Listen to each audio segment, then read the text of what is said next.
I forgot to holler at DQ.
All right, I see. We live. We live.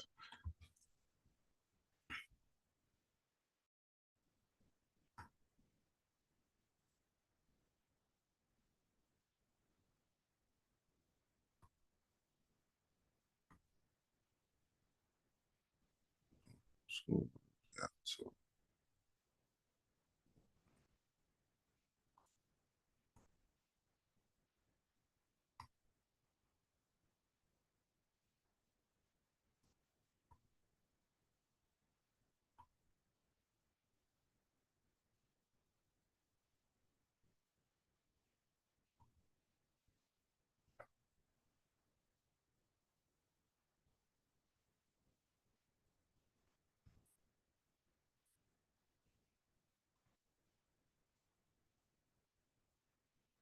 Boom.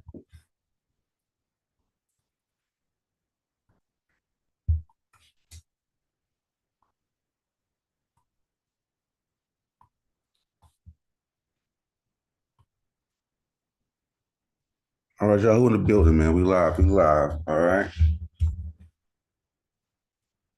I'm out here with the P Diddy jacket. You know what I mean? Shit, we need to talk about P Diddy too. Shit. No PDD jokes on your behalf, so don't even don't no. I can't clown P Diddy. I mean, you can clown him. Oh, that was supposed to be a clown. No, you're not out here with the PDD jacket. Okay, I get it. Yeah. No Diddy. Oh, yeah, No yeah. Diddy means Yeah. no Diddy means pause now. That's what they say. You got the Cool J Kango. I like it. I like it. I like the look. Ah, why my mouth wide open like that? That ain't cute. I like the look though. I like it. Thank you. I was gonna switch it up. Shoot, this from last time. Shoot, I don't want to be in the same clothes. Yeah, I got this is my old joint. I gotta switch it up too. That's what I'm saying. I like to switch it up. This is like playing with Barbies all over again. I ain't even.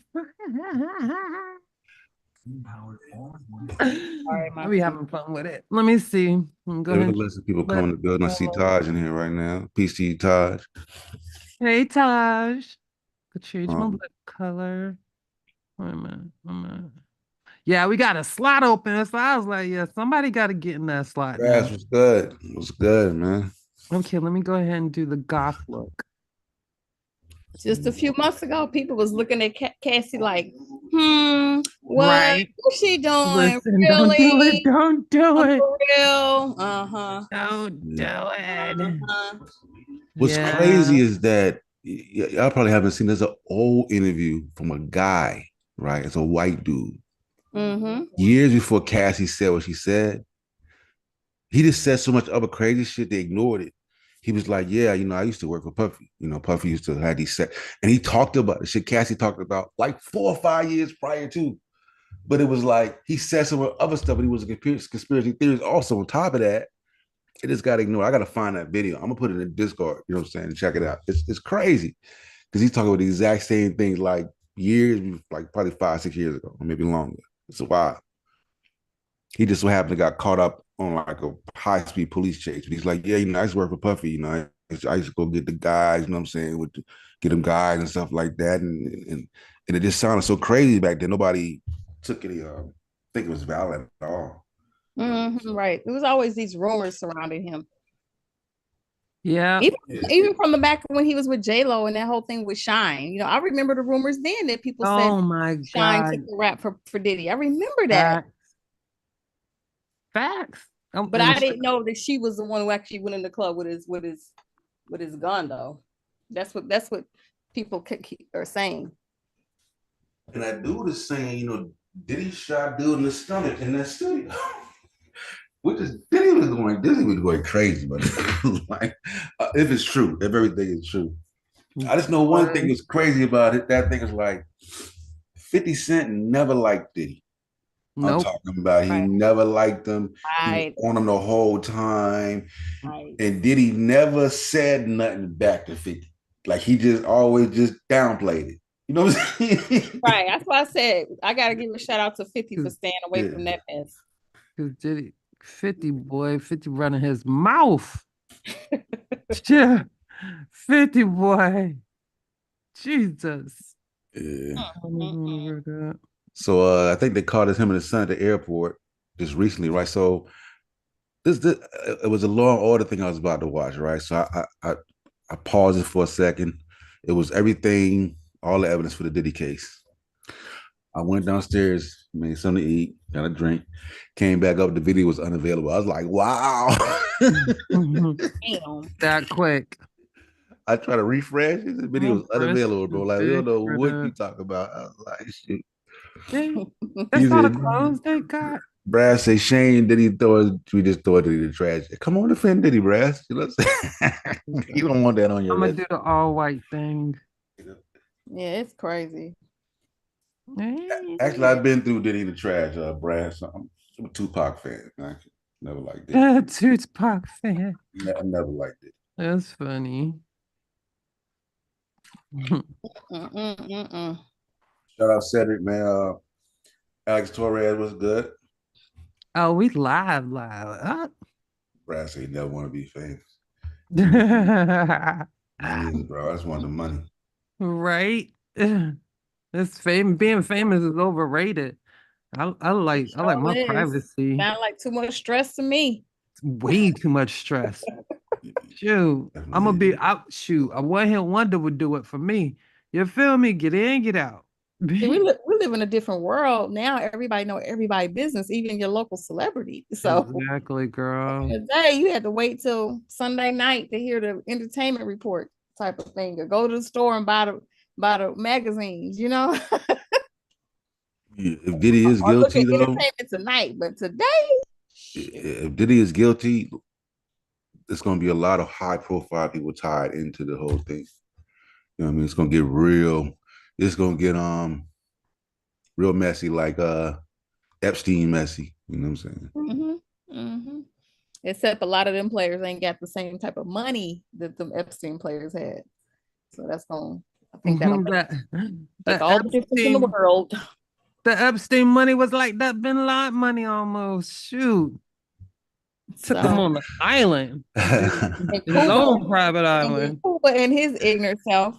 He just can't. He just weird all together. It's still like I said, Law and Crime Network, not Law and Order. My bad. If I said Law and Order. You did. Did you say it? I ain't even. My bad. You know what I'm saying? Thank you, Stimuli Guy. I guess that's 2 for 2 for you today. Nah, it's that Law and Order. It's that new joint. They just came out with that, bro. Some new stuff. You know, he only come over here to correct us, but that's all good. I don't mind a little correction. Right. Feel me? If y'all in the Discord, man, hit that Zoom link and get up here. Stop playing. I always think about that episode of the Make the Band where Diddy had them young kids walk to Brooklyn. Walk across the Brooklyn Bridge. But how big is the Brooklyn Bridge? Because we got bridges here. To get I walk across that bridge and I would have got him a piece. But that's a form of punishment. That was a form of punishment. Bump that for juniors. Sis, trust me. I jog across that motherfucker. Not walking from Midtown Manhattan, wherever them studios was. How far is that? How many miles is that, Miss Tiffany? It's a lot. The Brooklyn Bridge, I've walked it before. I think it took like an hour. It could take like an hour to walk the Brooklyn Bridge. Is the Brooklyn Bridge like over a mile long? It's not that long. Yeah, but that was some crazy stuff that he had them do. Man, that ain't. I would have did it. That's they a good didn't have word. the option. They didn't have the option to take other transportation. Okay, but for juniors, that would girl. I mean, I've been in a junior, but where's Midtown? Like, what's that like? That's what I'm telling you. Is it like a 5-mile walk? You're gonna look at that match. You're gonna be like, Brooklyn, what? Nobody does that. I'm just gonna say nobody does it. Raymond said like far as hell. Nobody does that. PCC sci-fi in the building. But that's juniors, y'all. What else is the sci-fi? You know what you do. Yeah, Brad said Diddy's convicted. Brad said Diddy's convicted in the public eye on social media. In 2024, that's enough, I guess. And it's like, look, you got to realize that's where we at. Even though I felt like R. Kelly was guilty, I felt like you can't do a surviving R. Kelly show before the man in trial comes. That was like incriminating, like a. That's where we at. You know what I'm saying? Like, how can? Yeah, like so. That's where we at, though. It was like, you know, because you're already tainting any type of jury you get. I mean, because it's gonna be so widespread, but that's where we are right now. So it is what it is. 30 to 45 minutes, depending on how long you walk. I think the day I went, we was taking our time, so it took us about an hour. But it was also in the cold. That's about 2 miles. That takes me that long to walk 2 miles, which is 10 laps around my track. But it's also in the winter. But anyway. I get it, but that's juniors, boy. I would have been warmed and cozy inside. There's all kind of cheesecake right in Manhattan. Nobody got it. But juniors is nostalgic. Okay, I'm not gonna justify that man abusing them kids like that. I ain't trying to justify no abuse. I'm saying for me. Like them parents that punish their kids by having them sit in the corner and squat. I can't even play this game with you. I'm okay. You got it, sis. Squat. I was thinking about that. Miss Tiff, I'm flatlined. I was thinking about that today. That was funny. Somebody come in. I was thinking about that today. Like, it's a difference when you lived. I was thinking like I'm from the elementary school days where a teacher can pretty much do what they want to you. They can beat you. They can hit you with a paddle. They can make you stand up. Any type, all torture systems you can use. Any type of torture method you can use on a kid, right? Real damage. Yeah, it was crazy back then. Like, but it was understood. You know what I'm saying? It's like you wouldn't do that to an adult. You would call it battery or something or abuse, but you sure can do it to the children. My Aunt Mildred used to grab them by the ear. She ain't twisted. She would just grab them by it and sit them in the corner. Oh, I had one teacher that would make you stand on one leg. You'd be up there just, and she'd do it to you. I mean, you just breaking down. I mean, eventually you had to. I mean, and one teacher, like every time you hit the ground, they hit you with the paddle. Pop. Every time you can't stand up no more, that one leg, pow. That shit was crazy. No, because she came up in a time of segregation still, or when it was freshly. No, that was a little bit afterwards, but still was still like. Kind of separated. So she wasn't finna put no hands on no children, especially no white children. I'm saying ain't no one person gonna have this many alleged things attached to them and not some of that stick. It just ain't no way. All them people are just fabricating, all that stuff on that man. So nah. Got you. Piece of iPad. Who's iPad though? No way, yo. Who's iPad? Yo. Oh. Brad, what's good, man? What up, G? Good, man. Yeah. How you feel about the Puffy whole situation? Are you surprised? No, I'm not surprised. At least out here, people been talking about this for Diddy for years. Yeah. Years. Not like, I guess nationally it's probably a bigger deal now, but people been talking about him in city and Jersey. They've been talking about him doing wild stuff forever. He really be on some Hugh Hefner wilding out, men and women type mess. Right. I'm just saying, all I'm saying is, it's funny with these charges. He recently went after some pretty powerful people, and all of this stuff came out literally right after. Even though he'd been doing a lot of this. I mean, do he do coke? He'd been doing coke. Do he do risque parties and all kind of wild stuff? He'd been doing that. It's just funny that it all comes out now after you went after Ciroc. Who? It wasn't The Rock. Rock. Nah, he went after his company is owned by the largest. The way alcohol works is it's really it's two companies that run all the alcohol companies. Yeah. And he went after one of them, and then literally 2 days later, the Cassie lawsuit came out. 2 weeks after that, the Tupac stuff came out, and then now all of this. I'm just saying, I don't know. I feel like you're like I gotta, like I can't convict nobody off of public opinion. That's not how it works. But then people have to sign like NDA disclosures and things like that to attend his parties. I thought like if rich and that's why a lot of other people you live that vicarious lifestyle. If you ain't doing that, you just stupid at this point. But yeah, and that's something I've read on about, nothing was said until he went after them. For real though. I think it seems all convenient. I think it was Casey. I think it was Cassie coming out because of her particular individual circumstance. And she felt like she should have been compensated for all the things that she went through. And I think after that, she was successful with that. It gave other victims the encouragement and like a safety net almost to tell their stories. I think the other stuff is just a coincidence. I don't think that they necessarily, they're the cause of it. I think her coming out gave others to come out. Could be both. I think I would agree it's probably a mixture of both. I'm just saying, Diddy been getting cases like this against him for a long time, for decades. Yeah, like I mean, he started. That's what I'm saying. He started his career. He started his career with murders. With people trying to pin murders on him with that basketball game. When him and Heavy D threw that basketball game at the in New York and everybody rushed the door and all these people died, they just pinned it all on him. So like they've been kind of like doing stuff like this. I'm saying, like with the Cassie stuff and all of that, I would agree, but I would also say in order to get the federal government involved and the DEA involved, and now they're going into flights and tapping phones and all of that, you don't do that off civil cases. You do that when either you've been doing it all along and now you done lost the veil of protection per se. Because I think that's what happened with Epstein too. Epstein had been doing that for almost 25, 30 years. As soon as he went against Clinton publicly, all of a sudden they just did all of those charges. And it's funny when they say all the powerful friends is going to get caught. Clinton is still in Harlem. All these people are still in Harlem. Chris Tucker, all these people that were named on those planes. The only one that actually caught any flack was the guy over in, I think he's like a prince or something, or a king or something in England. And he didn't really catch no flack, just bad press. Yeah, he can't really. He's pretty much untouchable. I think it's interesting though that they named Prince Harry in this. It's funny some of the names that's coming out in these Diddy stuff. Yeah, like because TD Jakes and Prince Harry and all of that is wild. But you see why they named?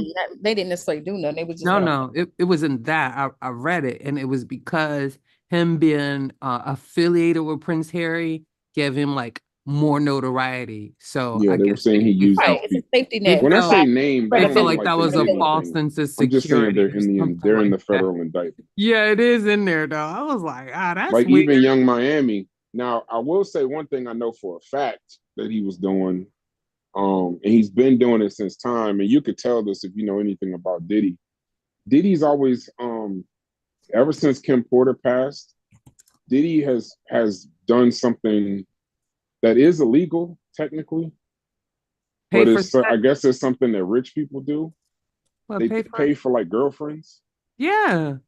That was always weird. That's a sophisticated escort. Mm-hmm. Yeah, and he just got that girl in trouble.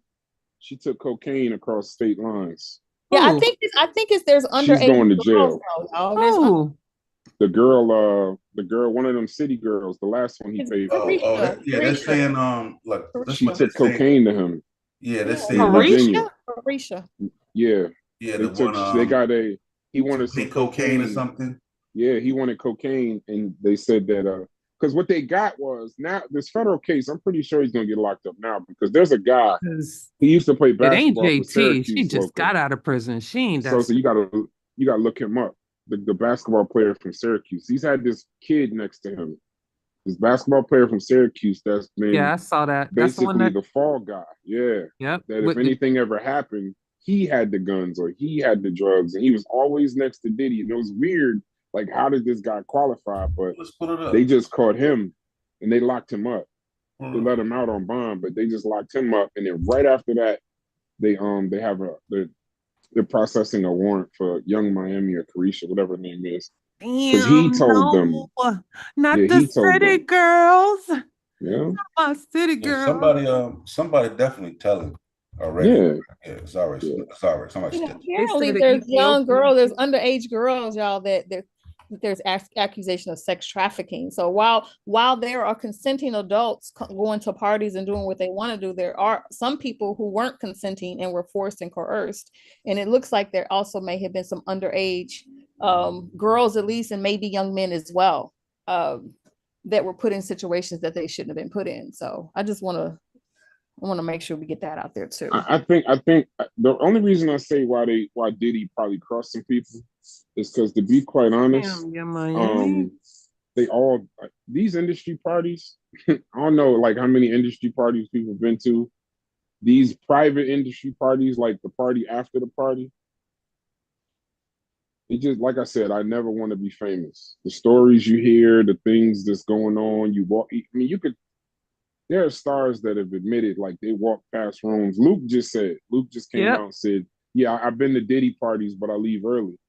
He was live on TikTok. Yeah, nothing. Cat Williams. He was live on TikTok last night. Luke I don't know nothing. Wildest of the wild, and he said, like, don't the ask stuff me that was going nothing. on there is like, nah, I ain't doing that. Can I read something for y'all?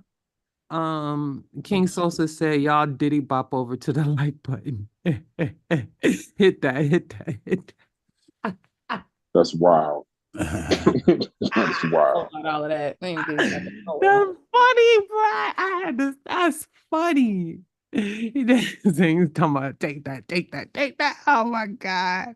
But not the city girls. I'm a little heartbroken. Yeah, she said some really weird stuff. She said some really weird stuff. Because there was another young lady who, there's several young ladies who had similar situations to Cassie, and I guess she said something on social media, and Carisha tweeted back to her, calling her derogatory names, of a female. And now, if I wanted you to do such and such and such as some explicit thing, all I have to do is tell Diddy, and he'll let it happen. Damn, it's all over the place. 5 hours ago, 2 hours ago. The pink cocaine. Okay, Raymond, I get it. Yeah, so I'm Carisha. Yeah, it's like that. Why? JT just got out of prison. They was on halt for their career waiting on JT. And she gonna go and do this? Let me see. Let me read the Syracuse player thing that Brass was talking about. This is Brendan Paul. Brendan Paul, a former Syracuse University basketball player, was arrested on drug charges Monday in Miami. The arrest comes a few weeks after a civil suit claimed Paul worked as a drug mule for rapper Sean Diddy Combs. Paul, 25, was charged with possession of cocaine and possession of controlled substance, both felonies. According to Rolling Stone, Paul was arrested by Miami-Dade police Monday afternoon after finding drugs in his bag while he was at Miami Opa-locka Executive Airport. An Ohio native, Paul was a walk-on at Syracuse for his freshman sophomore year, appearing in 17 games for limited minutes. In 2020, transferred to Fairmont State University in West Virginia, blah, blah, blah, blah. Paul was arrested at approximately the same time Homeland Security agents were raiding properties connected to Combs in relation to an ongoing sex trafficking investigation. Yeah, so this is the Brendan Paul guy, and this is the pictures of Brass talking about him. Yeah, I read that. But you got to get Complex that article on Young Miami, and it's because of what's his name, Lil Rod dude. He filed a lawsuit, and he named her in the lawsuit. And Cuba Gooding Jr. with his old. Oh my God! He just can't stay out of message. He cannot. He got a problem keeping his hands to himself. Yeah, he do. You do not want to be 50 stay on 50 like yeah. 50 want to do the 50 want to do the tell all movie on You Diddy. know he do. Yeah, Oh he yeah, ready. I might make a series out of that. You Yeah, know 50 he ready. do. 50 Well, ready. You know. 50's issue is the same issue as all the rappers though. On this on TikTok. His Diddy has this thing, right? And I don't know what it is, but like I've seen him do it openly. I've watched like videos and stuff of him doing it openly. He's done it on the radio out here on Hot 97. He says these things to other men like you just don't say. Like he told 50 I'm gonna early in their take you career, shopping. like, I'll Yeah. take you shopping. He was calling Fabulous like daddy on camera. I know you like that, daddy, stuff like that. So it's like, I don't know if it's because he's rich, it's because he's weird, or I don't know. Like he's always done stuff like that. Even in how he like you see these pictures and you almost think that they're fake, but you see pictures of him like behind men and hugging up on men and all kind of stuff Always. like Yeah. that. Now, mind you, if that's who you are, that's your business. If that's who you are, that's your business. But it's just with him. I don't know. I think man, he's always been like that. He's just always been like that. Even Andre Harrell in his autobiography, he even said that he had to separate himself from Diddy.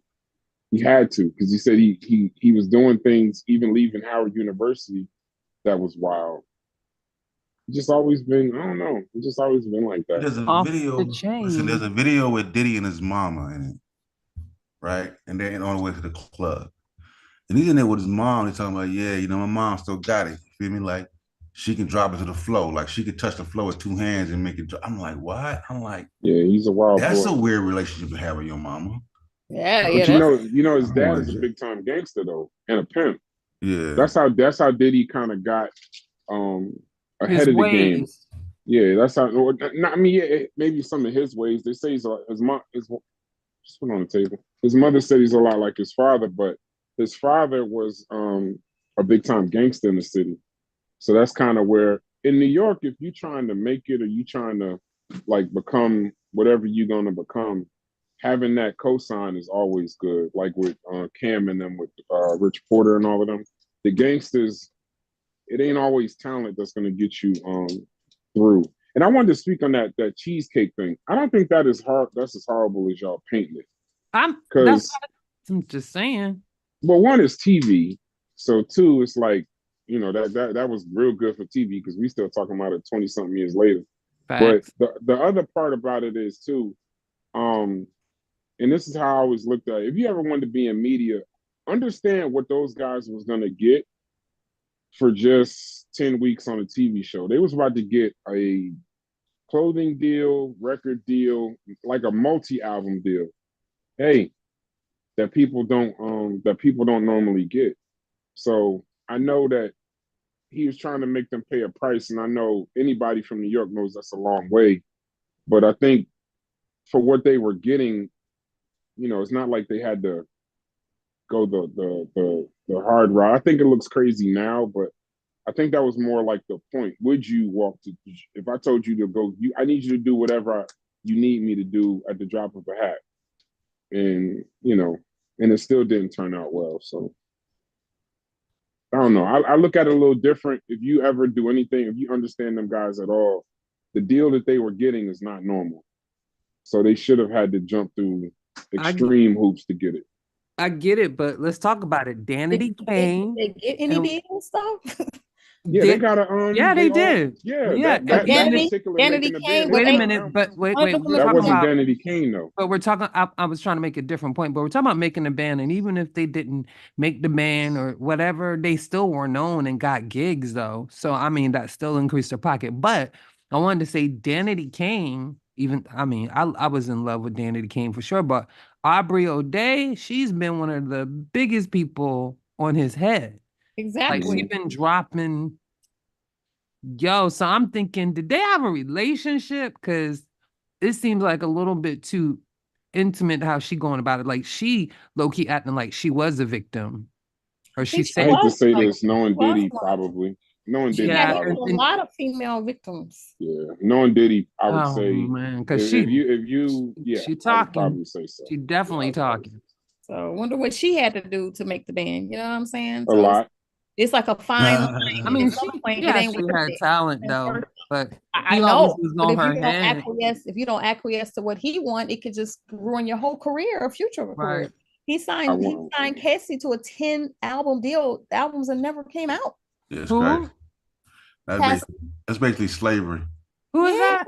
it's Cassie. Cassie. Oh, damn. Yeah. She never Off the was. rip, 10 album deal off the rip. I don't blame Slavery. her for getting no money. What was her manager? Was they already dating then? She did that off of emotion? She was young. It was a whole, you know how when they come on, you know how folks can do. You don't know. You just want it so bad. You get in the cycle that you can't get out of. It was like that. You know what I mean? And then she finally was able to get out, thankfully. So no, I don't know. Music business is not. I just want to just put a simple disclaimer. Diddy might be getting caught and all his stuff will come out, but I just want to just make the disclaimer. He ain't the first, nor the last, nor the creator. Just leave it right there, son. Of course. He's not the first, the last, nor the creator of all of this madness, and I'm pretty sure he learned it from the best, because there's a reason why Russell Simmons is in Bali right now. There's a reason why Clive Davis. We talk about they say he the devil. They literally say he the devil. Look at Mariah Carey's stories when they talk. It's the music business and the entertainment business, son. I need you to stop. Just stop. Give it up. Just sit it right there. I know you're trying to be quiet, but it ain't working, son. We don't hear nephew. We don't hear him. No, he's trying to help, but he's doing something crazy. The music business, entertainment business, the horror stories that y'all see are just the ones that you see. You know, they're not. These guys aren't the only people doing it. I was a Nickelodeon fan. I hate that I'm admitting that publicly, but when I was a kid, I was a Nickelodeon fan, Drake and Josh and all of that mess. And I just watched Quiet on Set on HBO Max. It just destroyed every thought I had of Nickelodeon forever. Yeah, like the level of molestation on that show. If you watch Drake and Josh, watch that show. It literally is.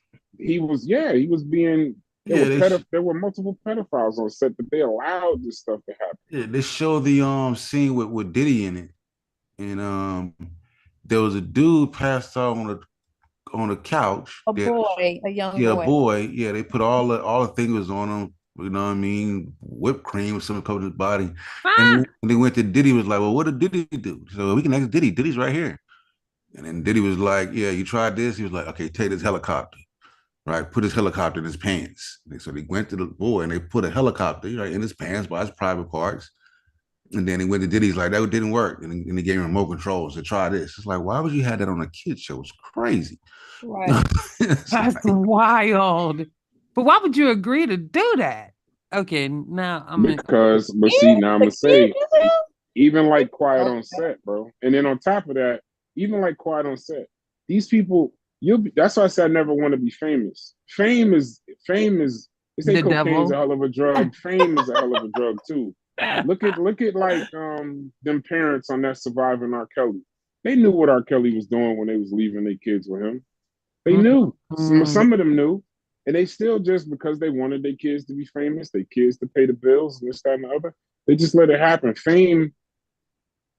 I don't blame children. Obviously, any crime against the baby is a crime against humanity. I agree with Unc full-heartedly. But I'm just telling you, in the music business, in the entertainment business, these are like rites of passage. It's similar when they talk about sororities and fraternities. If you knew, you'll say like, hey, that's an Omega, and they look this, that, and the other, or Nuke, or whatever. Look at the stuff they got to go through to get it. That heathen ain't no joke. Yeah, if you knew it, you wouldn't do it. I ain't rocking no letters. So it's all of that kind of rites of passage and rituals and things. It's strange. What are you doing? Man, so you think Aaliyah's parents knew what was happening? Yeah. The uncle, if they didn't, they were bad parents. They did. I think because she was 15 or 16. Yeah, so how did she just travel the world? Yeah, Aaliyah's uncle was the one that was in control. Yeah, his uncle. Her uncle had a little clout. You know what I'm saying? Like so I'm pretty sure that he knew. know what I'm saying? The mother may not have been aware, but the uncle knew. Mm-hmm. So, I mean, plus, I would never be comfortable leaving my 14, 15-year daughter with a grown man like now. Ever. Never. I got to be there, bro. Like, Ever. my daughter never spent the night days on outside end. of my house until she went to college. Yeah. Until prom. I won't lie. Until prom. Prom night was the first night she ever spent the night outside of my home. I don't know. It's too many horror stories, too much wild mess. It's just too much. So worst case scenario, bad parent. Worst case scenario. Yeah, that's what I would say. So whether they knew, didn't know, otherwise, at best, they were just terrible parents. But when it happened, though, I thought he was going to, I was like, after the Cassie thing, like the things in her lawsuit, the implications of it were just so severe. I'm thinking, like, how can that be public record and then not go after him, right? And then everything was quiet. I was like, well, I guess he just gonna slide. You know what I'm saying? And all of a sudden, boom, boom, boom, boom. But you know how the feds go, though.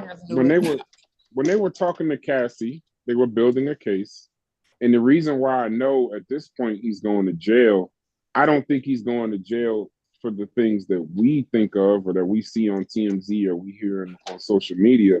I think that there's guns. I think, like, say, for instance, if Cassie tells a story and she says, well, one day I got on a plane, Diddy asked me for drugs, and I got on a plane and brought it to him. Yeah, that's federal. Well, the feds is saying that's a federal crime. So when they see that, then they just go, and then they say, well, there's guns in the house. Where's he getting guns from? Guns in the street. So now they're using this little whatever she's saying to go like a whole nother direction. Feds don't care about personal stuff and things like that. Not even that. That's more like local police. But if you're taking drugs and guns across state lines, kids across state lines, kids at parties, things like that, you don't have a chance. And the reason why I know he's going to jail is because they wouldn't have done all of this if they weren't trying to if they didn't already have it. The federal government, as far as conviction rate, is over 95%. So they don't even come to you with any kind of charges federally unless they already got you. So yeah, the feds don't even really care about murder unless that murder is like you can murder somebody within the state. That's don't care. If you call somebody from New York and order a hit in South Carolina, that's feds. Not a concern because and a big name like that and a black billionaire. So you get him. That's what they call that, a big fish. So yeah.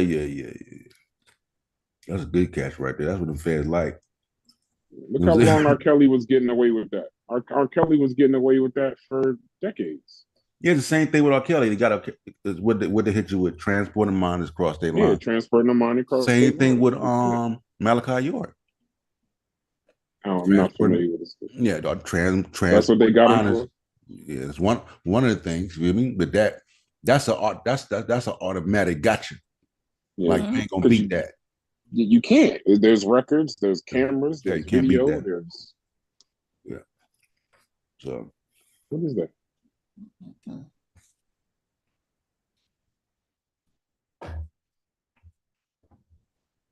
Yeah, but if Diddy go to jail, it's probably goes to Tupac. Goes to Tupac. Done crept up on Diddy. See, getting a block in the building. What's good, Marcus? What's good, man? That's just chopping up open topic. I mean, I see Fetty didn't join, but What's up, man? Ain't shit. We're good. What's good? Shit, driving right now though. All right. Listening to the show. All right, for sure. All right. Yeah, I saw in the Discord Marcus and then was having a pretty lengthy back and forth. So I was like, shoot, I know we can talk about it live. I caught the tail end of it. I don't know if Marcus can talk, available to talk right now. Let him get set. He didn't hit that link. He said he was at work. Yeah, eventually he will though. Yeah, Marcus in there now.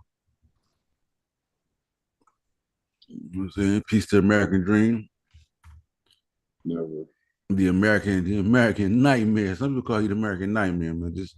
Just so you know. Just so you know, you heard it here first.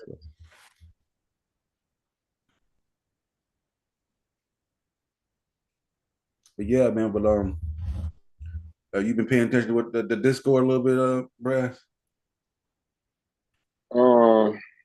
Yes and no.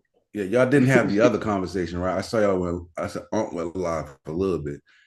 Yeah. Like that, the other conversation, what is it called? How can I say? The one you asked me a question about, my opinion on. Mm-hmm. Y'all didn't have that one live, right? We did. It Because just that one wasn't. needed.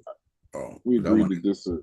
to we agreed to disagree and just left it. But I mean, uh, I think the one thing I will say, I think all parties meant the way that Candace Owens said it. I think all parties don't agree with her.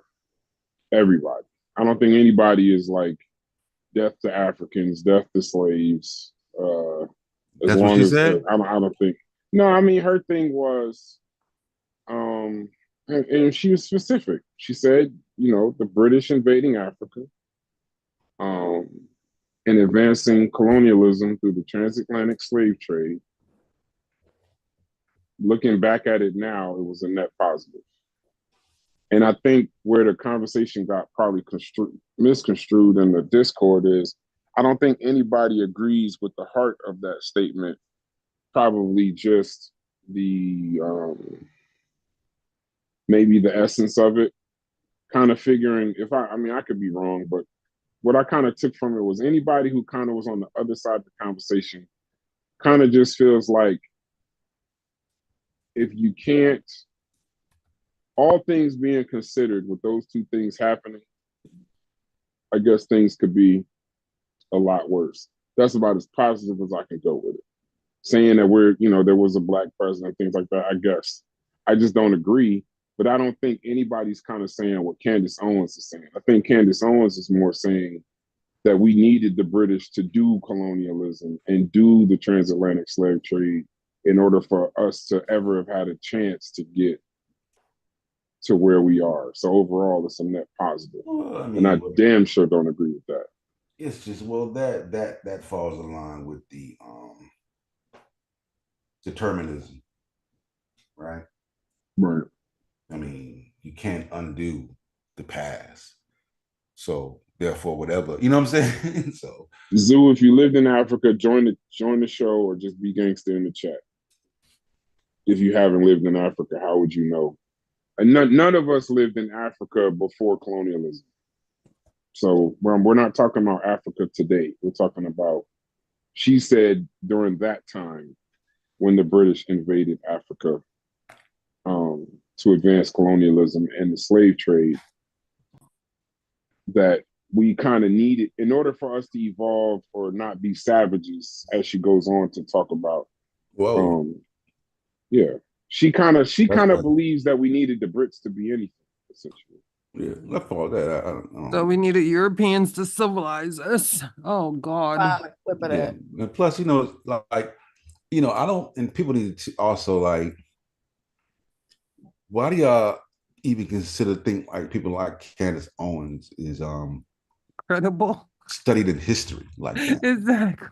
Like, you understand me? Like, there's nothing about her that would make you think. Like, and the same thing with like some of these celebrities that make these statements, and people take these celebrities at face value because they're famous people. Agreed. Like, what are they showing you that make you think they even have the aptitude to discuss history on that level? You know what I'm saying? Like, if he was to have, and you actually asked her, okay, you see that's a net positive, right? Okay, Right. how did you come up with that? Agreed. You know what I'm saying? Like, she would have no idea. Well, Obama's president. It would be some of the most mundane type of arguments we ever heard. Yeah. So, yeah, I don't never really take her. I follow the same Dave Chappelle rule when he was making a joke about Ja Rule. Yeah, where's Ja Rule? He said when the World Trade Center bombing hit, He said the last thing on earth was like, no one on the planet said, I wonder what Ja thinks about all of this. Like, I don't, and that's what I mean. Like, when people are trying to get views, they, Shock value. yeah, like they're going to say things to catch the clicks. They're going to say things to kind of push the envelope. They're going to say things that are going to get people to see. So you see something like that and you take it with a grain of salt. Where the conversation started is when it bothers me when a black person says that she's one of his favorites or her favorites. That's when it's like, all right, like, you can love who you want, but do you notice she said this? Because a lot of times people say they're their favorites and they don't know that they said this. Like even the conversation now with Thomas Sowell. Thomas Sowell said systemic racism doesn't exist. Once you say certain things, even if you're an expert, it's things that I don't want to hear from you anymore. Right. You're disqualified. Yeah, it's like if you say systemic racism doesn't exist and then you say 2,000 things that make sense, I'm going to remember that you said systemic racism does not exist. If Candace Owens says 999,000 things that make sense, for her to say it was a net positive and we needed the transatlantic slave trade and colonialism to get to where we are today, I can't really hear you after that. That's why I said I was listening to the Discord, but I wasn't, because I don't care what Thomas Sowell said. Listen, this is why it's a really the statement itself is flawed in the sense that, well, everything that happens in right is what got us where we are here today. See what I'm saying? So it's like, you know what I'm saying? It's like you can't remove what happened. So like, how do you rewind the clock, don't make it happen, and then see what plays out? So I'm saying is that type of argument. It's just like it's not something you can really unpack. You know what I mean? I heard the I didn't want to have the conversation that Fetty was here. I heard a conversation about the West Africa thing, and the which was slightly different from what Candace Owens was saying, right? And he kind of cherry picked out of some of the Thomas Sowell arguments, and I read the book Black Rednecks he wrote. I think it's important. Wild. Him being an expert, an economist, and all. I do think that it's all. I always think it's good as we're learning about information to look at the different sides of an argument to kind of understand it from a broader perspective, even though some people may rub us the wrong way. So, like I said, I read Thomas Sowell. I read the Black Rednecks. Yeah, I still think it's important to review the information if you're interested in studying those particular topics. And I read people I don't like all the time. You know what I'm saying? Like I said, I read his book, and also understand he's an economist. That's right. So, and we're going to do when we do the depth of expertise in that conversation, we're going to talk about basically cross-domain violation. Cross-domain violation. Yes, that's exactly so what I mean. This is some of the flaws of the Thomas Sowell argument. Well, he's an expert economist, but he makes a lot of cross-domain violations. And I think when you get a depth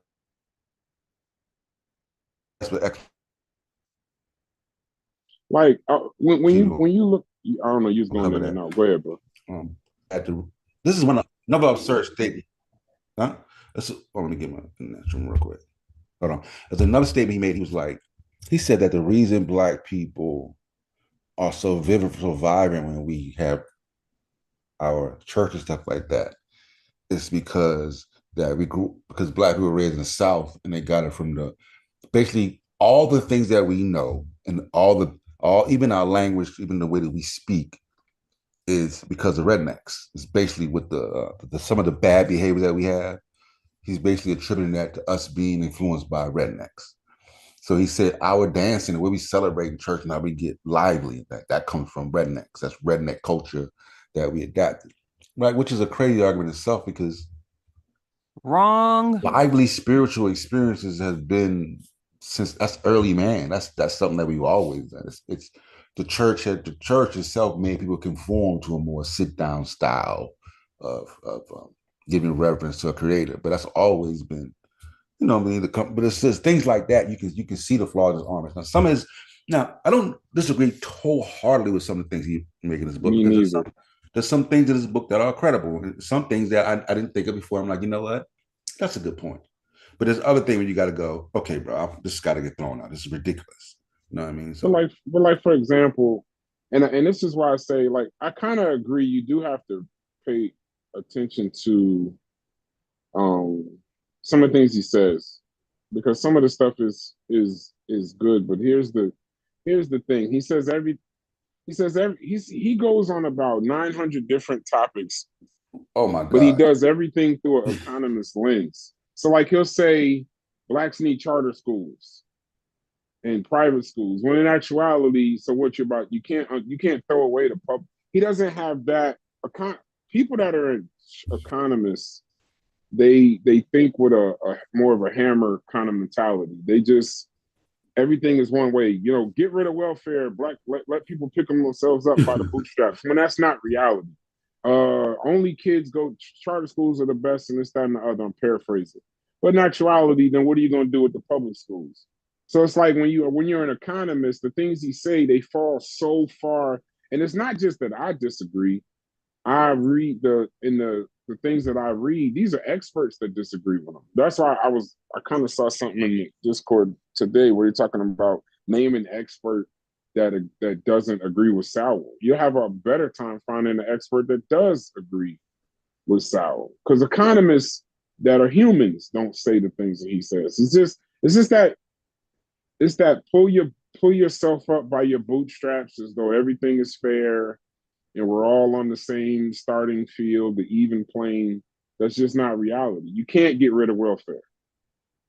And I don't know why that's such a horrible thought, but no, you can't get rid of welfare. You can't just tell everybody on welfare, go get a job, go do this, go do that. It sounds good, but it would undermine the financial system. And that's why we have safeguards in place for people that go through struggles. Now, you may go to a couple of projects and talk to a couple of kids or the projects you're familiar with, but that's not all across the globe. And that's not everything that welfare entails. Welfare is not just EBT and things like that. There's health insurance aspects that, you know, some of these kids and the children who have nothing to do with any of this would have no protection. These public schools that they need to go to, you know, it's just, I don't know. Some of these conversations is difficult. And today in 2024, there's working adults who have jobs that also get some aspects of public assistance. Yeah. So it's not that kind of dry. Yeah, and that's the thing with problem. The same thing you said with like with his book Black Rednecks, bro.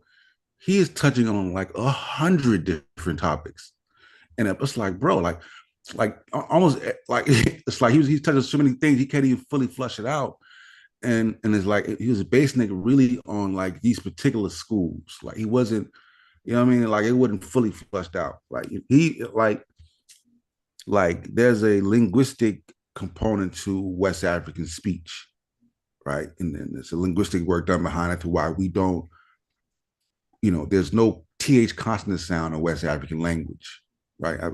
I was gonna do it another time. I'll do it another time where I can pull out the linguistic work and show you like how there's a linguistic component to how we speak. It's not, you know what I'm saying? That doesn't mean that we didn't get anything from being around white people that spoken proper, because that would be insane. And so I'm sure we did pick up something from hearing broken English, but there's actual linguistic component to why we say street, and we got to focus on saying street.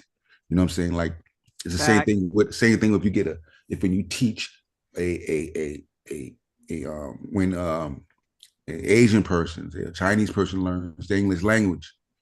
In the beginning, he has trouble saying particular words because of the linguistic components. They might be certain things they have trouble with because how consonants are in their language and so forth and so on. So yeah, it's some of the book stuff are just, you know, like I said, absurd. Like some good points, but some of it are just off the rails. Talk like that. So can y'all hear me? Yeah, I can. I read about camera off, so I don't look like you can. It's the grammar. It's the grammar that's in, you know, African American vernacular. That's the Niger Congo that we heard from Niger Congo language. Mhm. What's up, Marcus? Go ahead. Marcus said, "Can you hear me?" I can hear you, Marcus. Yeah. Can y'all hear me now? Yeah, go ahead. Okay, I've read some of Thomas Sowell's work. I think he makes some valid points, but I also think that he touches in areas in which he's really autodidactic, and I think that's getting kind of confused.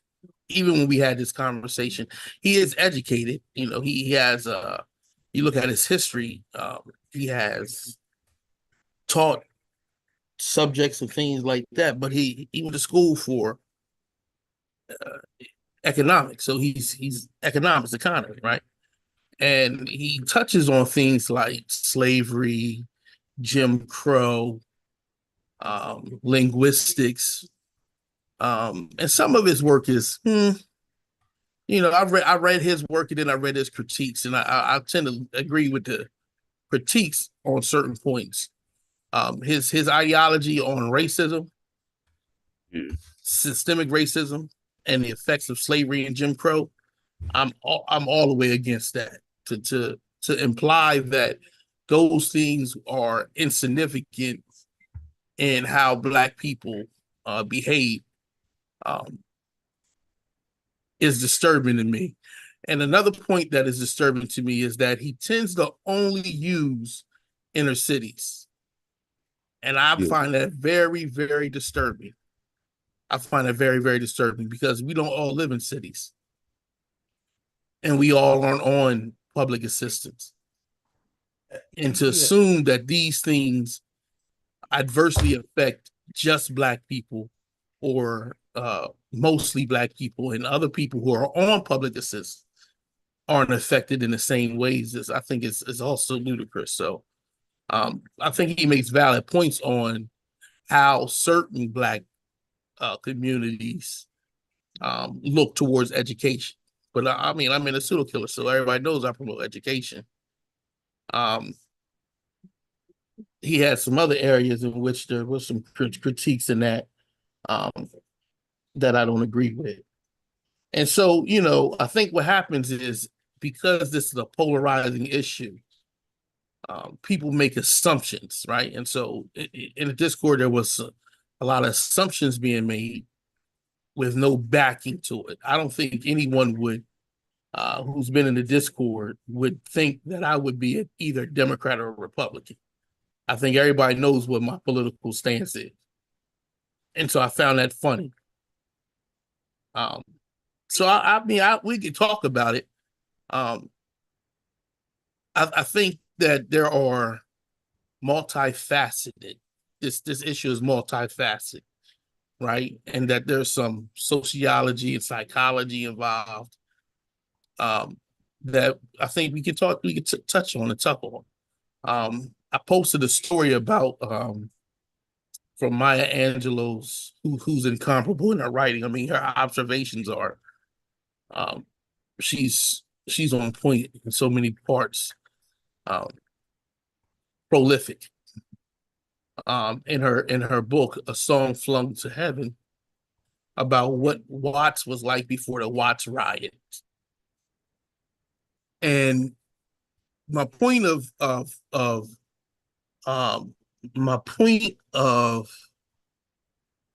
posting that was to see the conditions of the people that she observed prior to 1970. Because I think people think that at 1970, all of a sudden, Black people just changed and all of a sudden things just went a different direction. And I don't quite see that in history. I see something different in history. That there were key points of things that happened with American policy that adversely affected Black communities, outside of just redlining. So even though that was a major factor. So the building of the highway, right? The GI Bill built in suburban areas, right? Combine those two, manufacturers leave the inner city and go to suburban areas and can now transport goods bypassing cities. That had a economic downturn for inner cities that were astronomical. Land ownership with the USDA, the Department of Agriculture, the discrimination case, that over the past 70 some odd years, they've been discriminating against Black people on land ownership who had farms. These type things aren't even discussed by Sowell. And so I'm concerned about that. That's all I want to say about that. And I have sources for everything I've stated. Yeah. Like I said, one thing I read with Black Redneck, and in Black Rednecks, he linked the crime wave that happened in New York City to the Black migration, the Great Migration after slavery. You know what I'm saying? And it was and there's plenty of people that critique that. You know what I'm saying? Like, it's best to read the, read some of the critique. A lot of people that just support, the work, they don't read the critiques. Read the critique of the book and then see if some of the critiques in the book make sense. You know what I'm saying? Like, that's always something you should do. You know what I'm saying? You don't just look at the critiques and without reading the book. You look at the critiques, you read the book, and then you see if there's validity to the critiques. Then you do your research. Just because somebody says it, it's American dream. None of us is on Sowell's level. He's an economist, American dream. What the hell? Like, no, we're talking about just economics, but there's other people on his level that disagree. So, you know what I mean? Yeah, they're not on his level. There are other people that are far above his level, specific to that. It's the same thing with that violation. The man could speak about whatever he wants. I agree that he's intelligent. But they're not the people that disagree with him. There are people that agree. And he doesn't only talk about inner cities. He bases a lot of it on inner cities and Blacks, but not only. But it's like when you see everything through one lens, if you see everything as a nail, you just be a hammer. You know what I mean? Like, you can't, or if you see everything as a hammer, everything's a nail. And it's just not that way. The education system is not solved by just because economically we could just do it through vouchers and charter systems. That's just not reality. The welfare system, everybody could just pick themselves up. That's not reality. So I think sometimes you have to inflect some kind of reality, and that's why cross-domain violation is so important. Yeah. If y'all hate the show so much and we're just doing jargon, there's a trillion shows on YouTube you can watch. Don't pay attention to that. Yeah, Chef say he's trying to help. Yeah, because me and Chef was supposed to debate that. Me and Chef, we were supposed to have that. We were supposed to debate that. Have a debate centered around the Black Redneck book. You know what I'm saying? What was Chef's position? Not everybody is too. But go ahead. Chef supports Thomas Sowell. I'm not going to necessarily say support everything, but he you know what I mean? He feels like some of the points were valid. So we had to talk about what points he thought were valid. I'm not going to say exactly what he. I rather let him speak for himself. It'll be interesting to see what Chef thinks about that. They need to get their bridges in order. They be debating. That bridge was wild in Maryland. That was a wild video. Yeah, Chef said you're trying to help. Like I said, I'm not gonna be as nefarious that he's not trying to help, like he's trying to harm Black people. Like, I don't think that's the case. Maybe he's trying to help. You know what I'm saying? Like, that's not. Well, I definitely think he's trying to help, and he's speaking to a certain part of the population. It's just when you take that certain part of the population and just mash it into 99% of all African Americans or people in poverty, that's just not. But that's what an economist would do. An economist would say, my plan, it works for, let's say, 45%, but it's the best plan, and just put it on everybody. Like, that's just not, put whatever kids can qualify for vouchers and charter schools, we'll deal with them. The public schools, we'll solve that when we get to it. No, it's not reality. It's not reality. But I agree, he is trying to help. He's just, I don't know. I just disagree with some of the things that he says, not all. I'm disagree with the method. I'll get a building. Somebody's doing. What's going on? Ain't much, man. What's good with you? Well, I see your family up in here, man. How are y'all doing, man? Sure, everything good, man. Everything good. We just open discussion. We done shifted from Diddy. Now we on Thomas Sowell. Touching on everything that's going on right now. Back to Diddy. You should have put that in. You got to put that in the title, yo. I didn't even know we were gonna go with Diddy. That just, we were impromptu. It just came off. Then you know how it is. Came off. Throw it back in there. Which so okay. So you got the white boy that killed himself, right? Yeah. Same type of accusations. Well, shoot, we seen the documentary, right? How you just started a sentence off with you got the white boy? I know, like catch me up. Like catch me up. Like where we at? Like I like it. I just want to know where we at though. I'm gonna get there. The white boy that killed himself, that had the parties and stuff. Epstein. Yeah. Okay. The white boy, right? And a lot of people would have seemingly fell with that because there was a lot of people at the party, man. It was real money at the party. All those parties, right? It's going to be a difference in what happened to Diddy and what happened to him. It's going to be a lot of people going to fall on this one. Going to be a whole lot of people involved. Lot of accusations going to be flying. And I want to know what y'all think about that. It's not going to just be him. It's going to be a whole lot of people that you consider got money going to be in trouble. Their names going to be thrown around. And I personally don't think it's a black issue. I understand it to be a money issue. Yeah. So what y'all think about that? I think they're going to get Diddy. They need to do the time. Yeah, I definitely think. I think they're going to get Diddy because he's the only one that actually committed a crime. They're going to get him. He's a federal, and they're not even going to get him for all the stuff that everybody's saying. They're going to get him for simple stuff. Drugs and guns. It's going to be drugs and guns and taking maybe some minors or maybe if they could prove it, but maybe minors over state lines. But it's federal. It's just key that we remember it's federal charges. So if it's federal, this is state lines. He did something over state lines, and all the little leaks are state line issues. So not parties. We showed earlier, Uncle, the white boy brought the white boy that be with Diddy all the time. And he got locked up at the same time. The white boy that said he's like a drug mule for Diddy, transporting drug shit. So they got him. He locked him up at the same time he did the raid. They locked him up at the airport.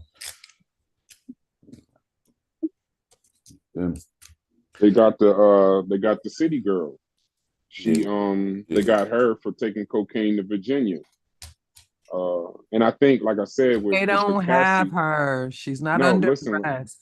She's just in a lawsuit, though. I'm saying they have name her, calling. Yeah, essentially. She's in the indictment, but if you notice, all of the things that they're discussing is all like when they went to. That's why it's like we got to read it. She's in that boy's lawsuit. She's not in the indictment, from what I read. She's in a lawsuit by little Rod. Right. Well, yeah, she's named in the lawsuit. But what I'm saying is, if you pay attention to the things that's coming out, it's all federal crimes. It's drugs across state lines, guns on private planes, unlicensed guns at his house. So you're talking about ATF, DEA, FBI, minors taking minors on planes, underage, underage people under the age of 18. A couple of his accusers was under the age of 18. So if all of that state stuff, all of that civil stuff happened, but the feds is the one that raided your house, it's federal. The state can't even. They took it from the state probably to get them. For sure. Chef in the building. What's good, Chef? What's up with y'all? What's up? Yeah, what y'all got going on? Like we said, we got the Diddy shit going on, and a lot of people have a lot of folks have I'm glad you went on that bridge. A hard time. Let me finish it. A hard time stomaching Thomas Sowell. You know what I'm saying? You say he trying to help. Like, I didn't want to speak for you in your position. That's why I'd rather let you. No, I like black rednecks for the simple fact that he blamed black people Missteps. Yeah. negative behavior on white people. So I mean, like, I think that shit was genius. You know what I mean? Blame it on like the way why niggas act the way they do is because white folk. I love it. I can't even argue against that shit, I can't argue against shit like that. Yeah, who would like that? Yeah, but that title isn't even accurate at all. Like, black people can't even have rednecks. Like, there's a reason why, those white people were called rednecks. Yeah, I think Yeah, but to sell books, that's what I mean. Yeah, that's what I mean. Like, So there's to sell a book, there's a billion books in a bookstore. When you walking past and you looking and you see a title, Black Rednecks, you're gonna at least pick it up. And then from there on, you're gonna get sales. We about to release a book. The title's gonna be insane. So that's what I'm saying. Like, you gotta do anything to catch the eyes. And for the record, Thomas Sowell is a brilliant mind. This isn't the throwaway. It's funny how anytime you critique a black person critiques another black person, we just like, it's like we're excoriating them. We're not. We just disagree. And that's okay. That's okay. The same way that American Dream get bad at us and critiques us. It's like, and then he said, I'm just critiquing. But we're doing the same shit. Yeah, but we got to take this thing with all the experts. The thing that is concerning to me is that I'm watching the chat, I'm listening to people's response. They act like every economist that's black agree with Sowell. Like, there are other people who have other points that are just as valid. Like, I don't get this conversation that if you disagree with his position on systemic racism, and you disagree with him on that point, as do other experts, somehow or another, like, what are we talking about here? Like, what are we saying? Because he's a black Republican conservative, he gotta be right? Is that what they saying in the chat? Marcus. No, the gallery is being peanuts, and I'm not gonna blame them for that. Yeah, okay, because I have no problem addressing some of the foolishness. So listen to what I'm saying. Get it, Marcus. One of the things that so I'll give you the story. So I read the autobiography section of Maya Angelou, and I was concerned because she talked about men starting to hit women. And she talked about the environment and conditions that was in there. I used to be one of those people who would say, when women was talking about, like, how in the day, the limitations of women access forced them to stay married in dangerous situations, right? And how the conditions were. And I used to have some pushback because I didn't see that with my grandparents and my great aunts and uncles and my aunts and uncles. I just didn't see it. And so it was hard for me to see it. But I was sitting there reading this book, and she starts to talk about it in a section about the Watts ride. So I wanted to really look at what happened. Like, what changed in those few years between when she first went to Watts, she left, went to Africa, did some other things, and came back to Watts. What happened in that period of time? So I looked at historians, economists, sociologists that began to paint a picture of government policies that affected that thing, that affected that time period, right? And I think it's worth discussing and looking at some of these factors and then seeing if those same factors play a part in how people behave today. I don't think anybody goes to the Appalachian Mountains that has extensive drug use, violence, and so forth and so on, and then say this is white America. Right. I have yet to see that. Right. I agree. And I find it somewhat insulting that people are implying that that's how we should treat black people. Yeah, that's all. Yeah, for sure, for sure. Like I said, Thomas Sowell has always been a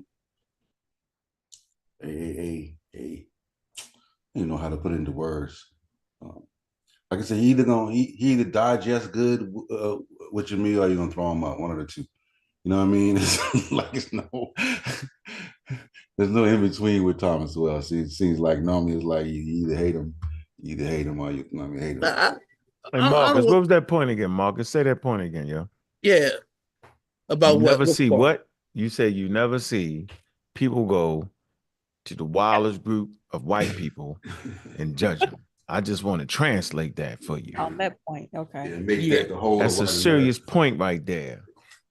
Yeah. Very serious point, and sometimes we're guilty of it. And you know, like they're surprised when they come on this channel and they see a group of African Americans, Black Americans, promoting scientific literacy and being able to have the conversations that we having. So yeah, that's bananas right there. I just wanted to kind of reinforce what you said. That was serious. Okay. I think we do it. I think we do it with white folk. I see in our community, like we talk about white folk that have money, like that's just like because white people, when they do something, it's always like and by me working around white folk now, come from the same. Hey, we missed the last 15 seconds, Chef. We missed the last. Oh, my bad. My bad.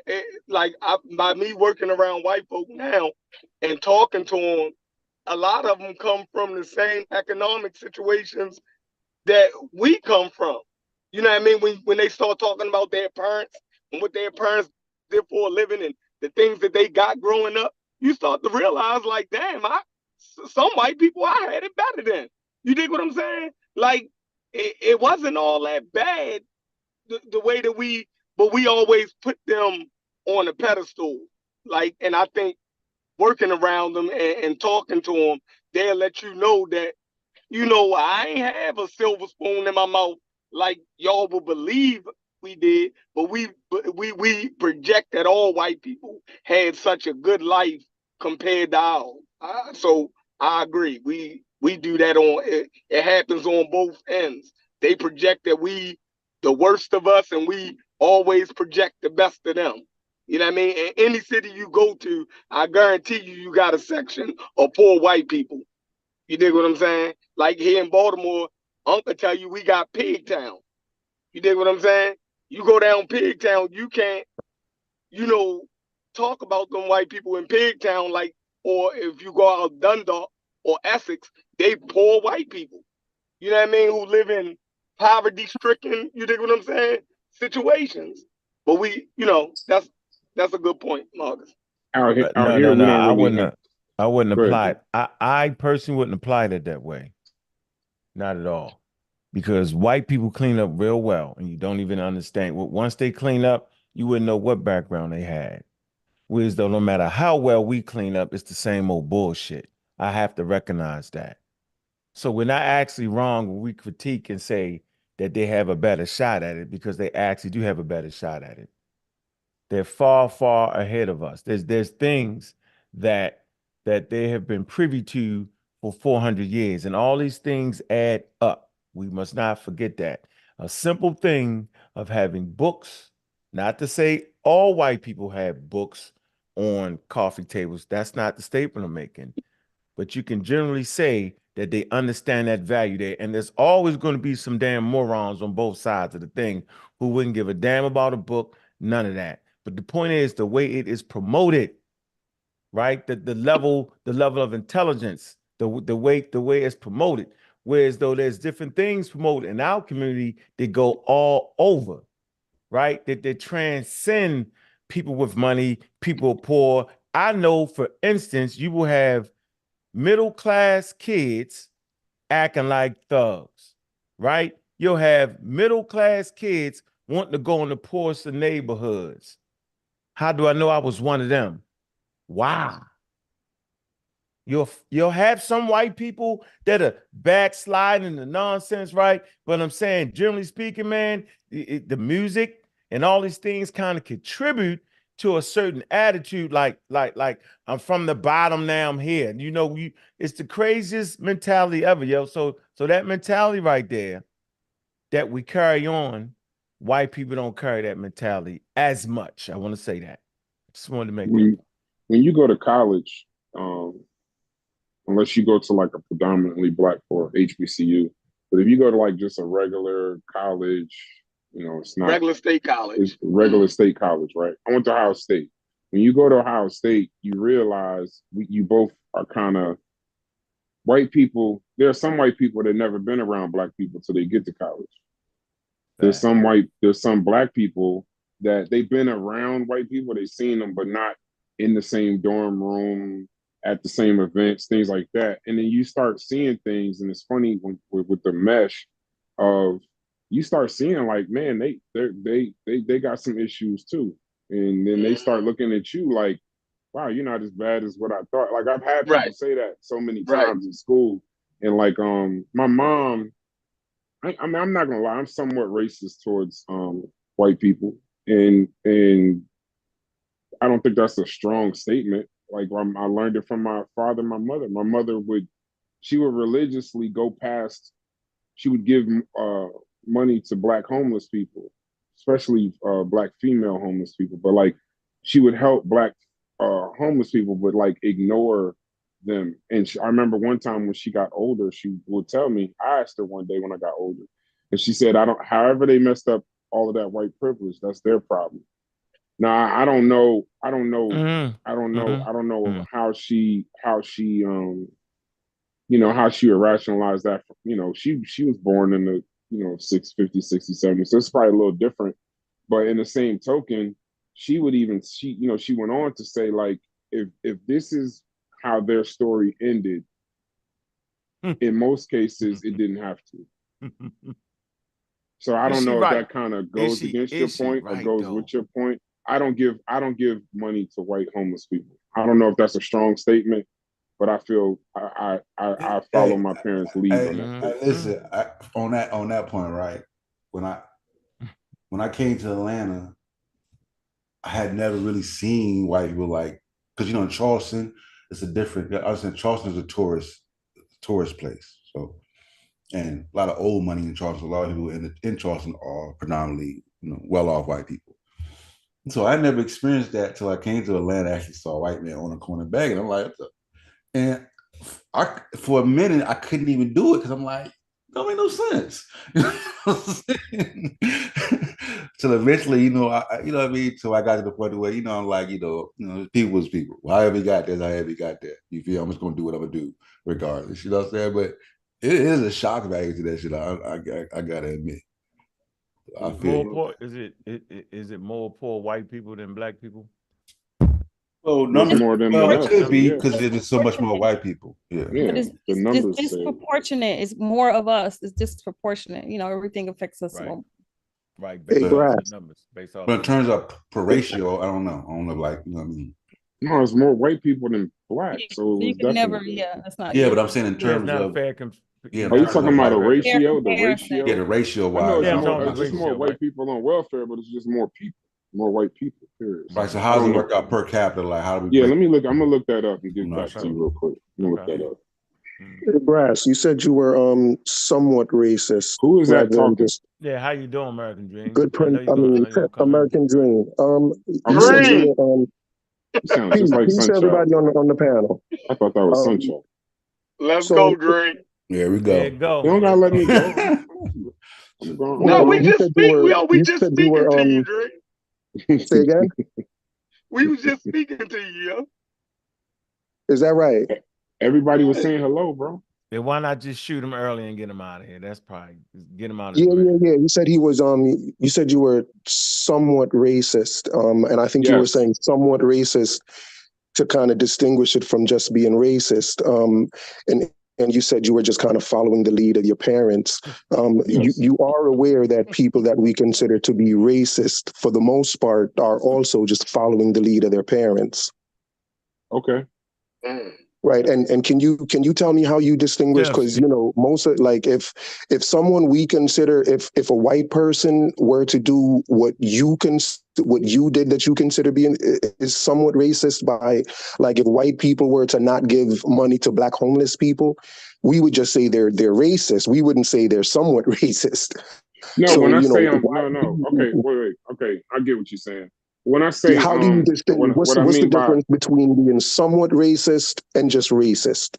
All right. So what I mean by the statement from me personally, when I say somewhat racist, I won't give money. I won't do that. Right. I won't do that. Probably on the lead of my parents. But then also I also partnered with white. I don't not partner with a white person because they're white. I look in my life and in my business or in any other way. Like, I don't tell my son don't listen to white teachers. I don't do things. Brass. We need to separate. Well, you asked me. Hold on. You asked me. We got to separate racism. Yeah, but just let me answer the question. Listen, separate it sounds racism. Like you're saying you have a lot of white friends. You're like a racist person that says he has a lot of black friends. It sounds like that's what you're about to say. I didn't. That sounds like what you're about to say. Racism from bias. Hold on. Wait. You're not letting me answer the question. So I didn't name any of that things that prejudice. I didn't name any of those people as my friends.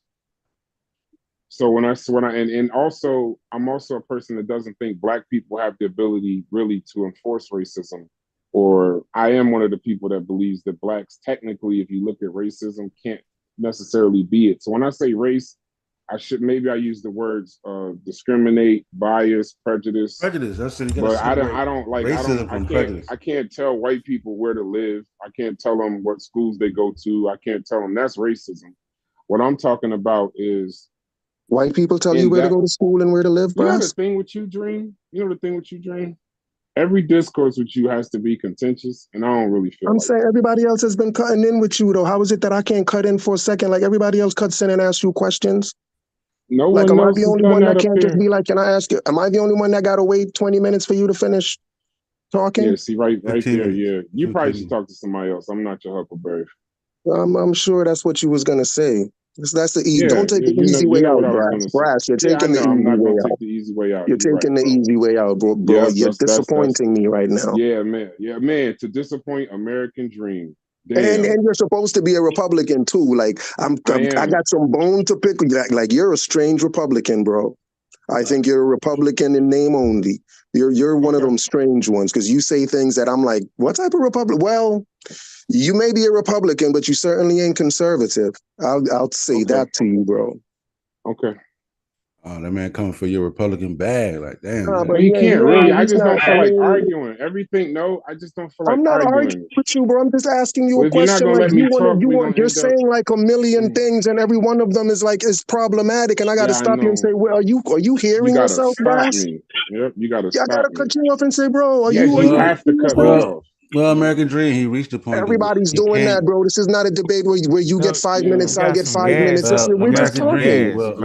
Just keep going. Now you're arguing with yourself. He's at the point where he just don't want to finish the conversation. You can't make the man go. Just like, all right, bro. You gotta I don't mind having. I haven't gotten to this point at any. You say everybody does this and everybody does that, but everybody ain't contentious, bro. So stop saying everybody does that. I don't like to. Yeah, when we having conversations amongst the pseudo killers, publicly, we tend to listen to each other's ideas. If we agree, disagree, it is what it is. I don't feel like arguing, especially about my parents. I'm not going to argue about things like not with you, but I'm sorry. You know what? Who was arguing about your parents? Who was arguing about your parents? You never let them get it off, American Dream. Yeah, and, exactly. And you're a little bit loud. Come on, man. Trust me, we know when Brass go long. Trust me, we all know when he go long. I ain't got that yet. Look how you just cut in on me. You just cut in on me and got yours off and stopped. I got mine off. I can't cut in for a little bit and be like, yo, Brass. Everybody freeze. Everybody freeze for a minute. I cut your wild ass off because I earned the right to, nigga.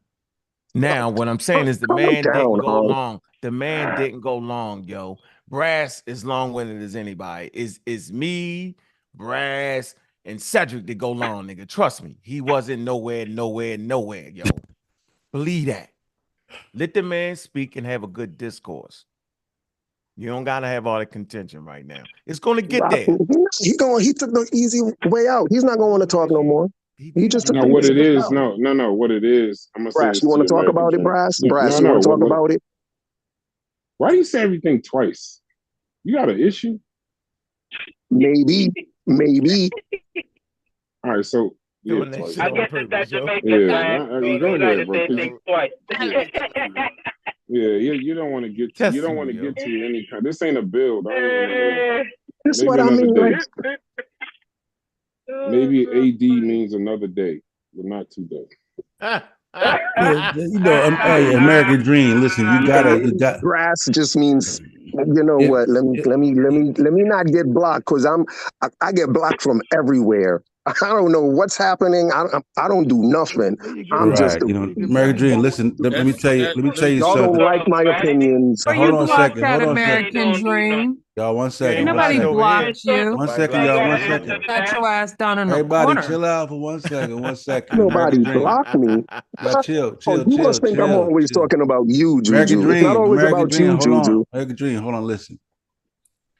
They always listen. They say this right. Listen. Wake up in the morning, right? And you meet a person, right? And that person, right? And you think that person an asshole, you probably just met an asshole, right? But if all day long, I'm sorry, say that one more time. If you run into somebody, right? When you wake up, right, you meet somebody, right? You run into somebody, and that person you think is an asshole, and you probably just met an asshole, right? But if all day long, everywhere you go, you keep running to assholes, then you're probably the asshole. You get it?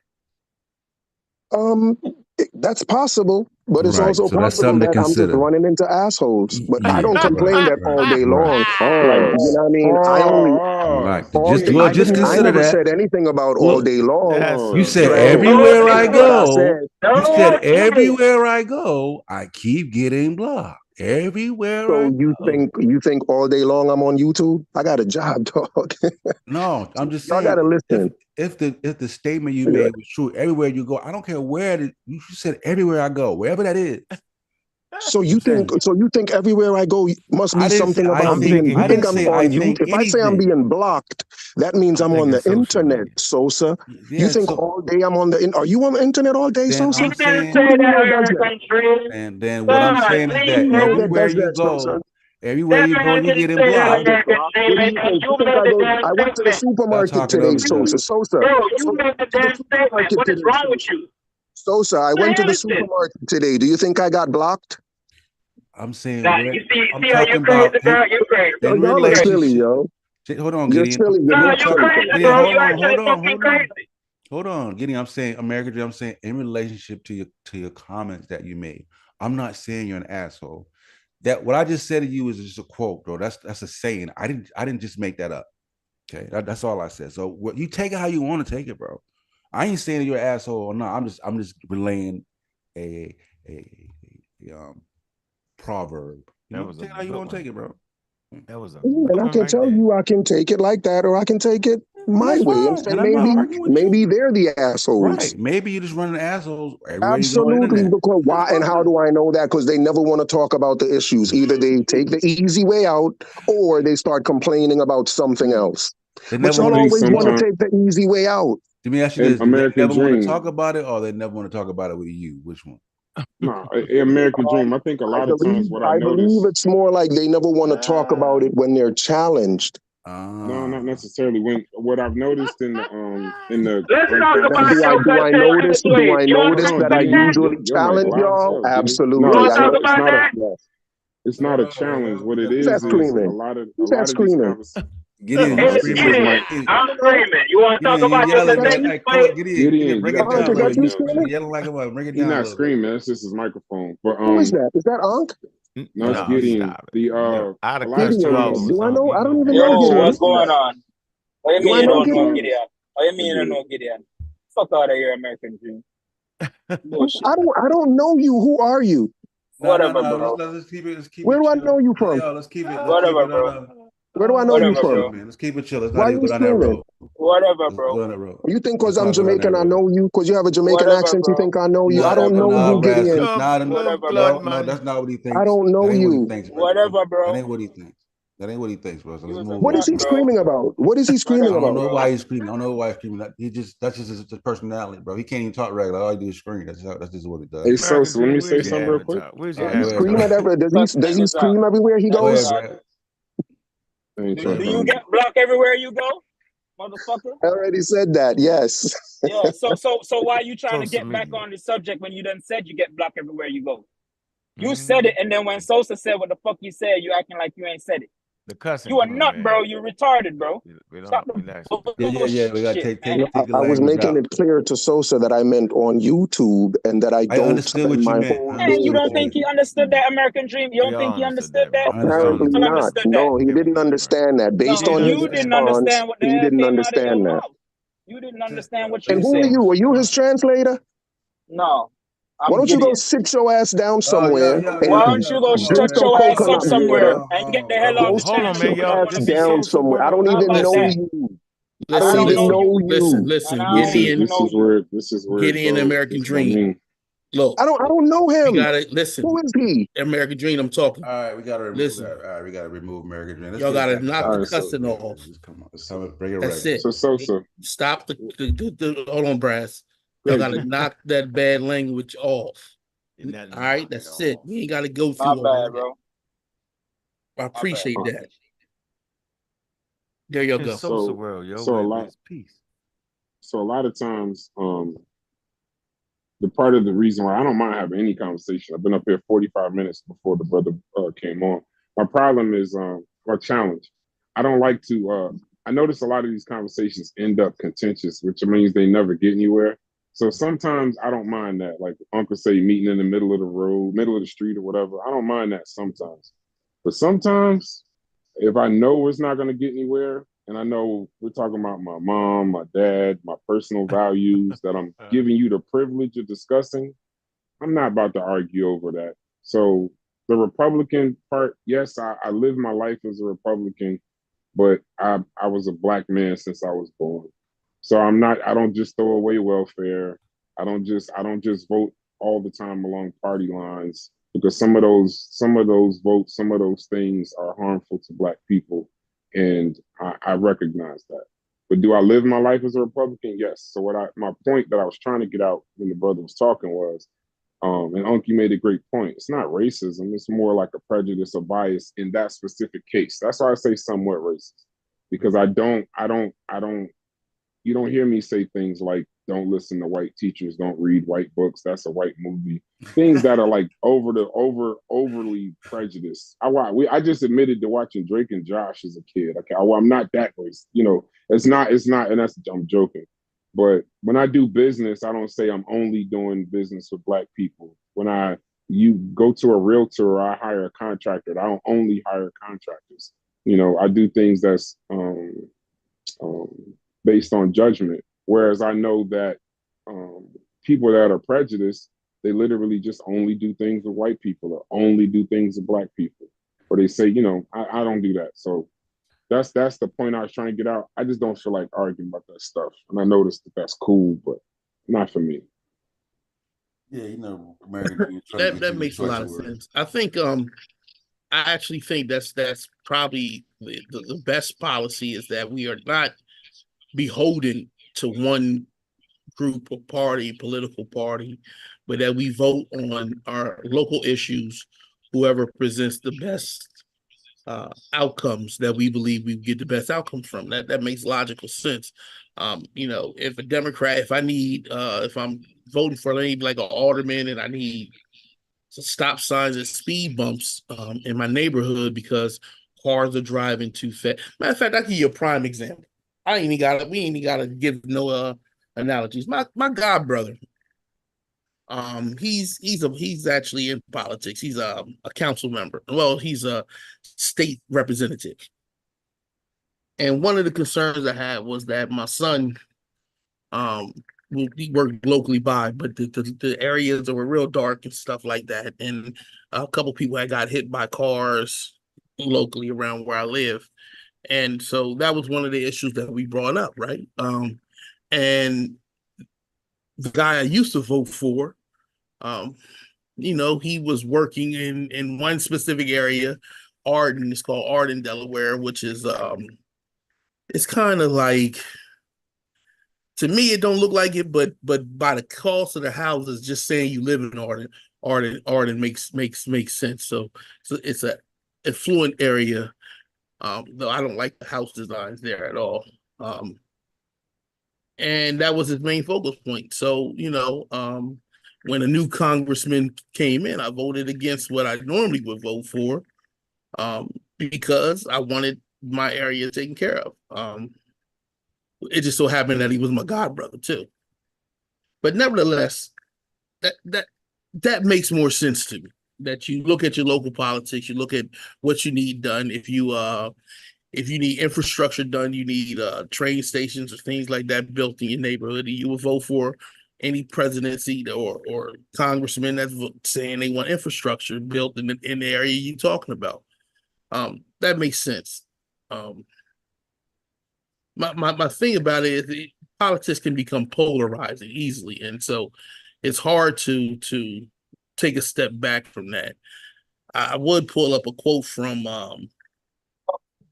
Death of Expertise, but we already get to it, so I'm gonna wait till we get to that section where he talks about holding conversations about politics. No, you can throw it up there. Go ahead. I'm about to say, go in. Yeah. Get the fuck off, bitch. Cooking, getting us ready. Appetizers. We like appetizers. Language, people. Language. Go ahead. Before I'm gonna pull it up. I gotta pull the book up again on the downloads. But let me first read this. SOSA, I don't know. Can I share a screen, or you got to share it for me? No, you can share it. Hold on. Let me see if I can pull it up. Find which one I want. Yeah, that's it. I wonder if anybody... My bad, SOSA thought was on, bro. Can everybody see that? Yeah, for sure. Let me see. Yeah. This is United States Department of Treasury, and it's talking about racial inequalities, and he's talking about some of the things that we want to talk about. Now, I pulled this up because I would make the assumption that the individuals who wrote this policy and they're talking about it would be considered an expert when it comes to economics. That's my assumption. I may be wrong, but that the person who works for who heads for and is the assistant for the U.S. Department of Treasury would be fully aware of economics. I'm gonna start. Where is that? Right here. This little place I highlighted. These focus areas are all aimed at increasing economic growth and addressing long-term structural problems, particularly inequality. This reflects a recognition that despite an aim to advance economic growth, many policies in areas such as access to the labor market, housing, and infrastructure have not benefited all Americans. This has impacted the ability of communities of color, royal communities, and other historically marginalized people to fully participate in and benefit from the nation's prosperity. Our economy as a whole cannot be as productive as possible unless all individuals are given the opportunity to be as productive as possible. As a result, the legacies of structural racism continue to hamper economic growth for everyone. Furthermore, some economic policies that would directly benefit Americans of all races and ethnicities have been undermined by zero-sum arguments that play fears that one group would benefit at the expense of another. It goes on to talk about some of the moral, micro. How you stop sharing? Stop sharing. Oh, I see it. It goes on to talk about some of the micro economic policies that they plan on implementing. So I think that it's worth discussing both sides. I'm going to pull up this quote from Death of Expertise. If y'all give me a second, I gotta go to my downloads and pull it up. And we can see that as well, where he talks about the polarization of policies, but he specifically talks about a social program, one of those things that we would consider to be welfare, or one of those social insensitive, I can't pronounce that word, senators, whatever. Yeah, I'm doing a show Sunday, right? Huh? I'm doing a show Sunday. I'm not sure. I think that's what Juju said. Juju. Yeah. SOSA actress. That don't sound like a confident, yeah. Yeah, I didn't hear you. I had on mute because I'm still trying to figure out who cursed. Like every time I say something, it's a problem. No, Gideon just cursed. He already apologized. You wait, already late. He said, huh? Gideon curses all good without. Oh, that was like 5 minutes ago. That's 5 minutes ago.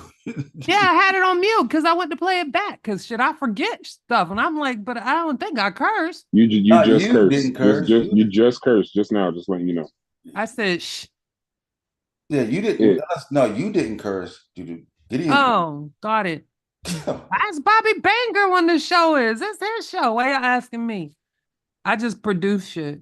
Oop, there I go again. See. You can't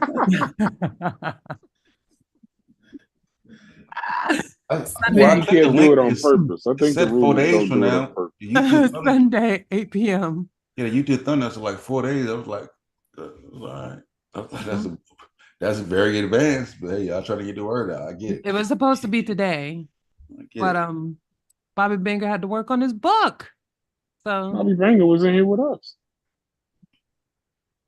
That's the story, and I'm sticking to it. What you want me to do? Where that man at? He looking right over at you too. No. How y'all get y'all avatars to move?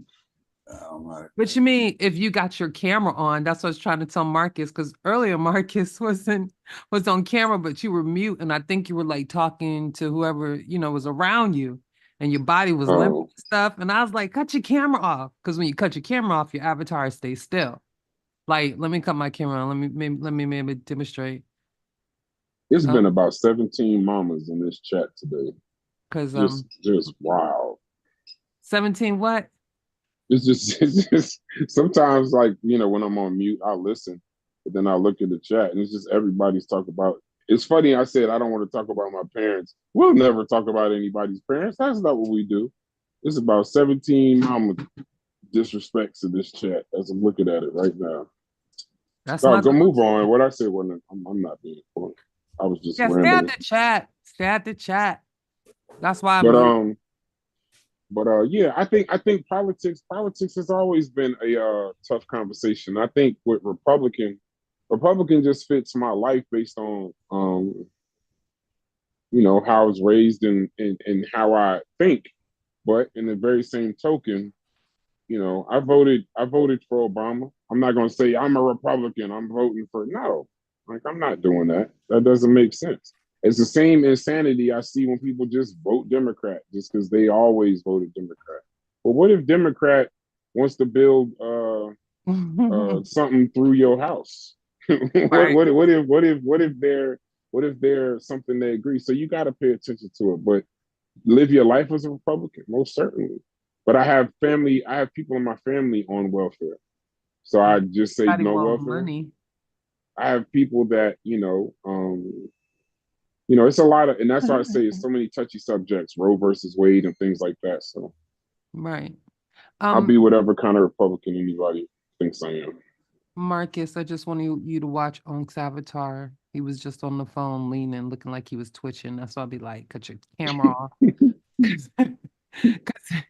Because like you moving around now because you got your camera on and you moving around in real life. That's why when you cut your camera off. It's good for the show. It's good for the show. Like you looking at really. Yo, Bobby Banger was leaning. Look at he's leaning, talking to himself. Look, I know he just talking to somebody in the class. Like we just don't see each other. Yeah, that is hilarious. He definitely. I know he's definitely on the phone. I like it. I like it. It looked like he was looking Tiffany, at you when I he ain't gonna was talk talking. about Yeah, you in he this looking block at of you. books. He know you But talking I'm about look not at him. showing up. Yeah, I'm didn't not it look showing like up he on was looking? YouTube. See, he looking You right look at like you, you looking right. Gigi. He know That you looks talking like about it. He knows. he looking right at you. Like I See, know he's she like ain't every talking time he's about like me. this nigga right here. Yeah, I Every need the time. avatar, Miss Tiffany, not a block of books. He like you But always I'm this not. nigga Yeah. always I snitch know, on I me. know. Tell I'm a gonna leave you teacher. I alone. gotta. Not I'm like not, I'm on a my block of iPad, books not my just send it computer. to I gotta you. log in to get my avatar. Yeah, you got an AirPod I'm in gonna leave y'all class alone. trying to I'm be. gonna leave y'all alone. I know. I'm just. Yeah, you got an AirPod in. He trying to be discreet in class. You know, I Oh call yeah, him in yeah. now. Oh yeah, Yeah. yeah. No, snitch on Why me. is he staring at me right now? Because he's Hey, when Chef come up here, I want to talk about that bridge though. That's what I want to talk Mute, about. Red If show. we, oh, and Sosa, I need you for can I borrow a Sosa's World next week? I'll tell you anytime you want to. Bro. Yeah, I know, but we've been trying to talk to you for 2 days, so don't tell me anytime we want to. I'm trying. I actually came up here to corner you, pause, Oh, because I know you yeah, was live. I reached out to DQ. No I told him, Diddy. It's not pauses. Yeah. No Diddy. I still have respect for Diddy until he's convicted, man. I'm not doing. I ain't doing it. It was funny I'm though. not. Yeah, I can't. I'm I can't sorry. yet.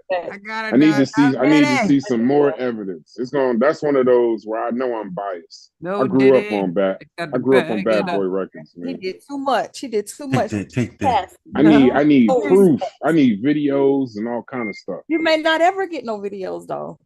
I know. Listen, this is where We I ain't will got no admit my Dr. York bias. videos.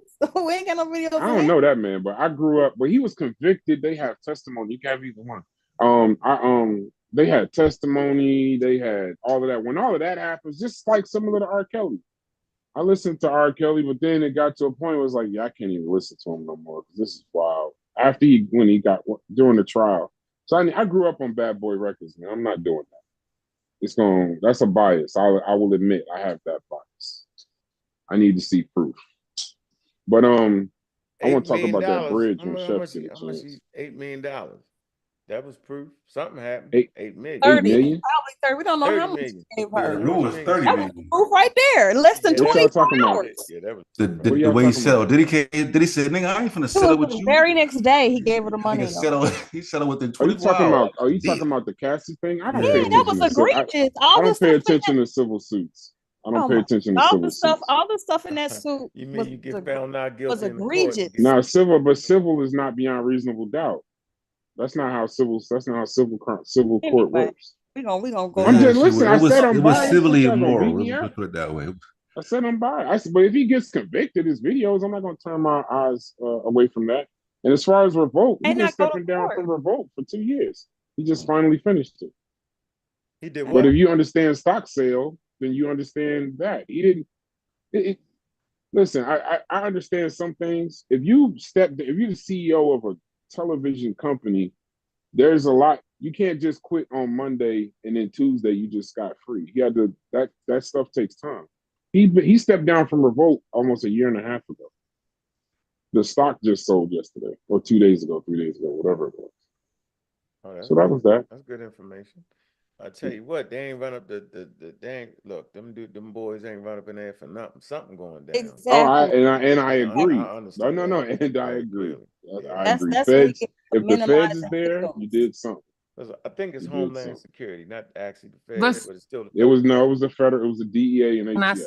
Can I say something real quick? I know Ms. Tiffany typed it, but the views expressed here are not the opinions of pseudo killers. Exactly. Continue. I got a question. Some point of order. If I don't take my what? Big ass glasses off. Whatever. I look fashionable. I look like I'm in a Lauryn Hill show. That's what somebody told me. Yeah. You don't stop moving to the side like your neck broke. I know you ain't talking about me. Damn. Yeah, what is this, Brett? Okay, I don't know, Marcus, you finish sharing your screen? Because I know you leaning in that chair. You need to put your camera on. Let's let Marcus finish up his I'm sorry. I didn't know Marcus wasn't done. And we'll get the chef. No, it's all good. It's all good. I just want to. No, I really didn't know you was done. Finish up, G. I just want to read this from. We fell asleep doing it. What was you doing, yo? I just want to read this from the Death of Expertise right quick to understand, but I think it's a point. Someone put it in a Discord in an attempt to somehow or another justify their position. Apparently, he didn't know how ferocious of a reader I am. That I've read this book more than once. Talk, Marcus. Talk that. And so I found it quite strange how he was very selective on what part of the quote or section of the book he wanted to present. So I decided I think it's best that we put it all in context. So let me read the whole statement so that we can understand why this conversation may or may not. Now that was the dude Fetty who I'm talking about Fetty. who felt as though I was being disrespectful to Mr. Sowell, Dr. Sowell, by presenting other economists who disagree with him. So let me take it from here. Take, for example, a fairly common American kitchen table debate, the causes of unemployment. Bring up the problem of joblessness with almost any group of lay people, and every possible intellectual problem will rear its head. Stereotypes, confirmation bias, half-truths, and statistical incompetence all bedevil this discussion. Consider a person who holds firmly, as many Americans do, to the idea that unemployed people are just lazy and that unemployment benefits might even encourage that laziness. Like so many examples of confirmation biases could spring up from personal experience. Perhaps it proceeds from a lifetime of continuous employment, or it may be the result of knowing someone who's genuinely adverse to work.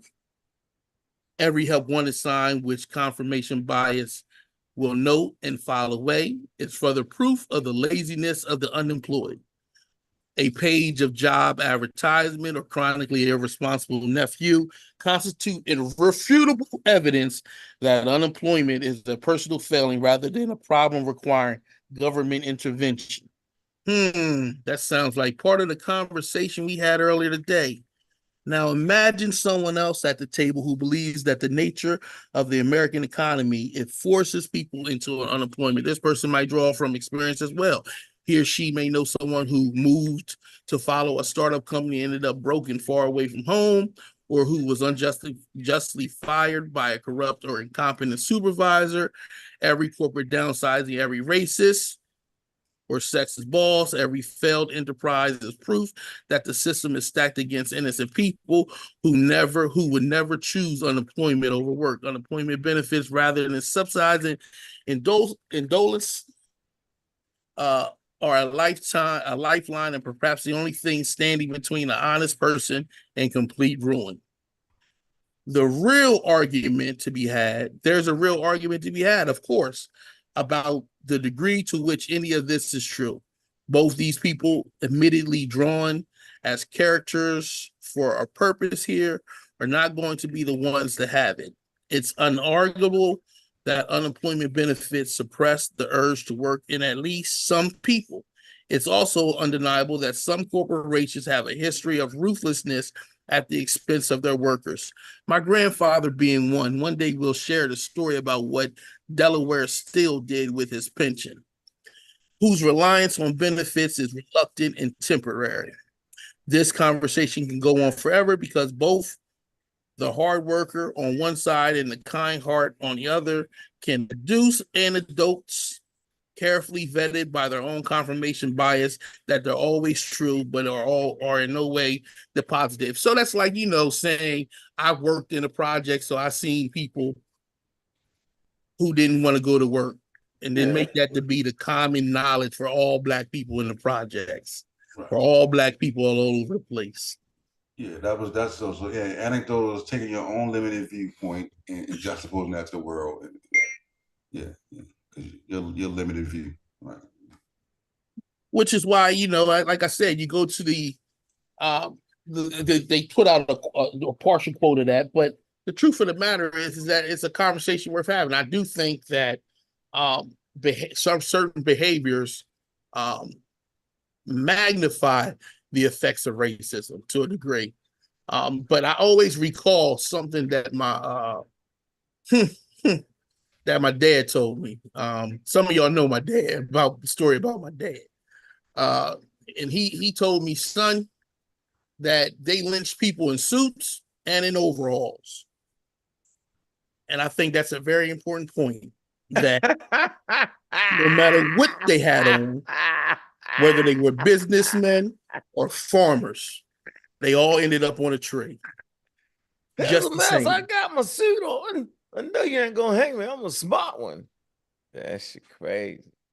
That's why I ain't trying to hear nothing about nobody from the 30s, the 1600s, from the 1400s up to the 70s, the 80s. I'm not listening to you. Nope. I ain't trying to hear it. For sure. And what about this? Keep saying it's Brad show. Like, I don't know what you're talking about, Brad.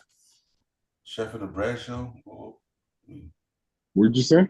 You said you wanted to talk to Chef about the Brad show? Like, no, I want to talk to him about that bridge in Maryland. Oh, the bridge.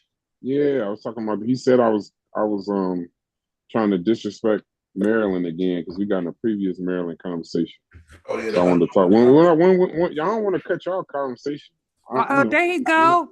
First, I'm just glad he okay. Nah, it's kind of difficult glad talking you went to on that him bridge, with that man. yarmulke on. A whole yarmulke, bro. I'm not getting past that. It's a crown.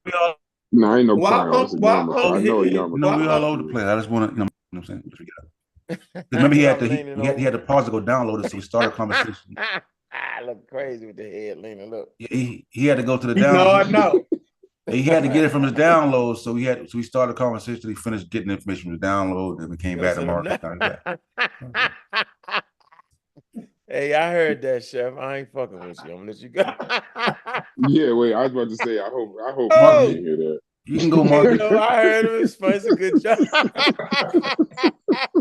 That's how you want to laugh. I was like, I ain't fucking with you, yo. What Chef say? That's some bullshit. Yo, I ain't repeating it, bro. I mess around and catch a shot. Just repeat it. Nah. He said about. I ain't doing I ain't heard nobody say it like that in years, yo. Just like a Baltimore nigga. Yo, he nodding out. He said it, and I looked. I was like, damn, it do look like he died out, though. That shit funny as a motherfucker. That was a good one, yo. You ain't lived in the inner city till you seen, yo. You seen they all doing the some levels of different nod. now, yo. That shit a little Yeah, different. they be standing up.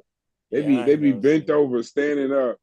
A tornado couldn't knock them over, but it looked like a leaf could at the same time. That's because they mixing whatever they taking with that methadone. Yeah. Lord. Yeah, that methadone have them like kneeling down. Yeah, bent over. Yeah, if y'all got methadone in Newark, yeah, you see it. No, you definitely the methadone clinics. Oh my God, look like like Fear the Walking Dead. Yeah. Get them biscuits, yo. You go get them biscuits. People, oh my God. You gotta have some pills with that too, yo. You gotta mix that shit together. You be toasted. Somehow we always end up on the Wire or the Corner. Just different levels of Baltimore. We either end up on the Wire season 2 or the Corner season 1. Hey chef. I sit back and say, man, shit, nigga ain't gotta worry about me going back, yo. I did it all, yo. I'm good, yo. I got my feel. I got my feeling. I'm good, yo. Trust me, yo. I can't even get no better. I can't get no better. Chef, I went and watched that documentary on fentanyl you was talking about. Man, fentanyl. We need to do a show on fentanyl. Yeah, Betty ain't no joke. Oh man, I didn't know it was. I knew it was serious, but I didn't know it was that serious. No, it is worse than the opium epidemic. I mean, what is the last? What was the word said it? Opioid, yeah, opioid. It's the opioid shit. Opioids, yeah. But fentanyl. Oxycontin and all that, or you thought that was bad. The fentanyl is far worse, bro. I might do a show. And it's far more deadlier. It's literally a fentanyl pandemic. Literally, if you want to talk about it. Yeah, you're gonna die. You're definitely gonna die. You're definitely gonna die. Man, did you see the one where that cop fell out? Yeah. The guy with because it's in the air. If you inhale it, you're like you can be didn't out of inhale there. it. He just touched it. Yeah, you can't touch it. You can't do nothing. It absorbs in your skin. Like you need Narc. You got to keep that Narcan on your ass. He dropped quick. You know what? They give Narcan in the hospital. And y'all talking about fentanyl? Yes. Yeah, your mic is just wild. Your technology is trash and it's loud. How much times I gotta tell you I'm in my car? We just talking to you. That's what I said. They thought you was yelling, but you wasn't. I'm gonna show you how to do it. Put your phone on the speakerphone. Get it out the car thing. Yeah, I got to take it off, but when you get in the car, it connects, bro. Yeah, it automatically connects. Yeah, you got to So I disconnect. got my AirPod. No, I'm good. Y'all can hear me better now. I bet that. Yeah. Nope. The speakerphone keeps you from sounding like you lost your Get mind. your ass out of here with that bullshit. No cursing on the panel. Can we? Let's get it. I mean, Gideon done lost. Get I mean, we going. taking all Gideon's What you say, Miss Tiff? What happened, Miss Tiff? He done lost to no cursing fight. Who was cursing? That's my boy. I'm cool with Gideon. I'm just saying we done been saying Yeah, that. all y'all was just cursing like a mug. Well, yeah, Miss Tiff. I bet all types of quarters in the jar right now. No, we did. Miss Tiff got the book here. The book. Damn is not a curse word, y'all. Put it on today. I want to put it on. Hold on, I just more sugar, honey, iced tea. Hold on. All speech is not the same, bro. You can't say. Hold on, what? I just read. Don't do it, Marcus. Do it in You're in the peanut gallery, I just bro. read that somebody, I think that's Fetty. He said, I haven't been in the trenches. That's what he said. I tried to tell him. I tried to tell him to stand down. Peanuts, bro. I'm logged in under your account, Unc. I'm logged in under your account to finish answering the question you asked me. Sorry, I don't call you Colonel for nothing. We talk about vests and everything. One at a time. Let Marcus relay his message. I'm trying to figure out what makes him think that his brief encounters with me, he can analyze my life. I'm trying to figure out what assumptions he got that from. He said he's been in Philly, Baltimore, New York. I've been in Philly myself. I lived in Philly for quite some time. I lived in Kensington. I think you might want to research what that means. Afghanistan. Before you get carried away on who you talking to. You better hit the link. I've been in the trenches. Y'all I'm known for being in the trenches. So to suggest that somehow or another, I don't know what the trenches look like. I was born in the trenches. You know what's funny? Did you ever think that the trenches would be a criteria that you had to fit? Right. The trenches is a badge that you had. You know what I'm saying? Like I never thought it would be. I never thought it was that much value to be in the trenches. You know what I'm saying? I was there. I really like it. I got a guy at my job where I work at who for years implied that he came from my neighborhood. And people that at a job thought that was some type of reward or something. Like that's good. Like it's cool. Like that's something to be rewarded with. Then I started working at the job and I asked him, I said, I want to know why you think that's something to celebrate. Like that's some kind of accomplishment. The neighborhood he came from was very nice. And peaceful. He could walk to school. He didn't have to deal with the mobile police paddy wagons. He didn't see the drug addicts in the alleyways, the drunks on the corner. He didn't have to experience none of those things. And I think that in our culture, to some degree, we've got some things very confused. I always talk about the Fresh Prince of Bel-Air. And one of the reasons why I like to talk about it is because most people, of course, the script is made for that, idolize Will Smith, right? Because of his ingenious ways, his rambunctious attitude, how he still seems to get by and survive. The reality is that that's 1 out of 1,000 that come up that way. Carlton, on the other hand, worked hard, had goals in his life. Remember one episode when a woman who he used to date came back pregnant. She lied and said the baby was his. He was still a virgin, so it couldn't have been. How he readily stepped up. And I asked my son and other youth, why do y'all idolize Will Smith and downgrade Carlton? I think that's a very important factor in how we view the world.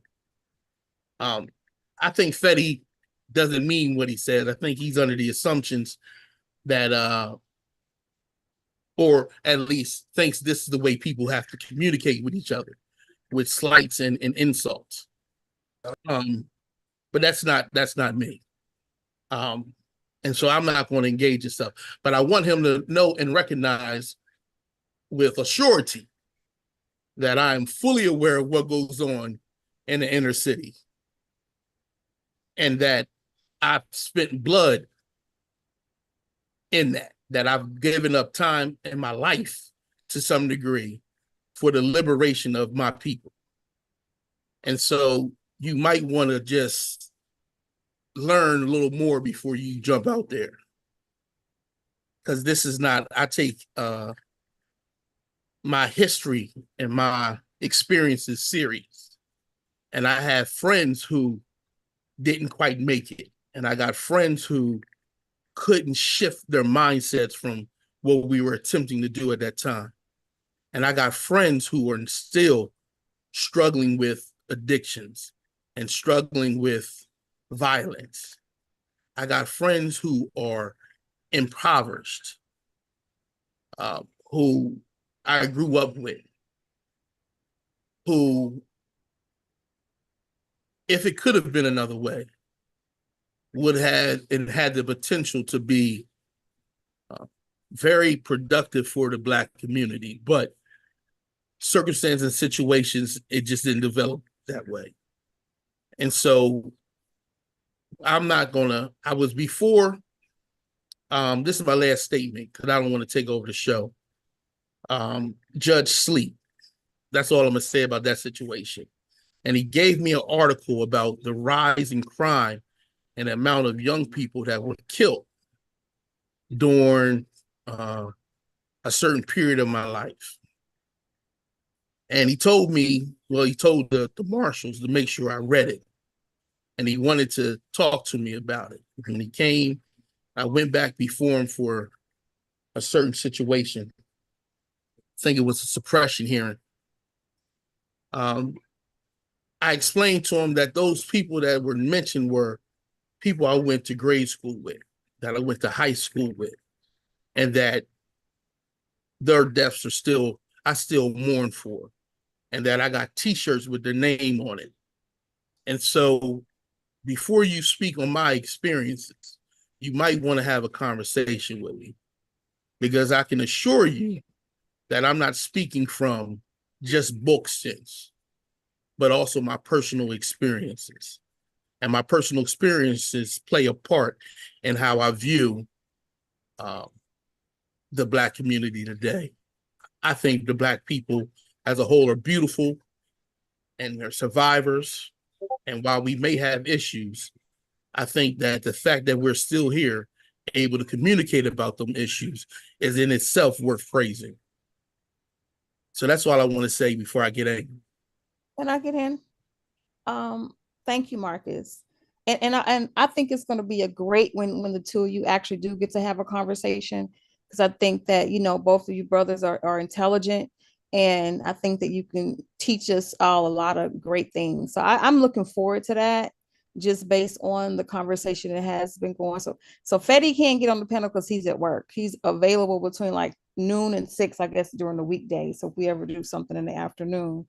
But yeah, I think it's going to be a good conversation between the two of you.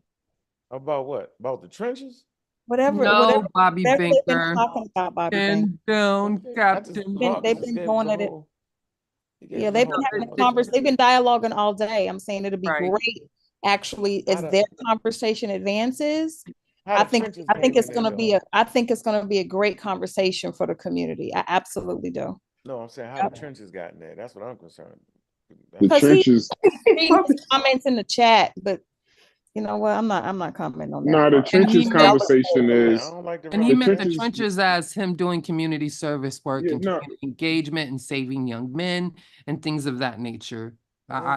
Just a matter of us, all of us getting to know each other, of him getting to know us. I just wanted clarity on how the trenches jumped in there. Well, no, the clarity is that Sowell kind of talks about that and kind of people, you know, they live in the projects and buying a mirror and stuff like that. The point Marcus is trying to make, and I agree with him, all the projects in the United States are not the same.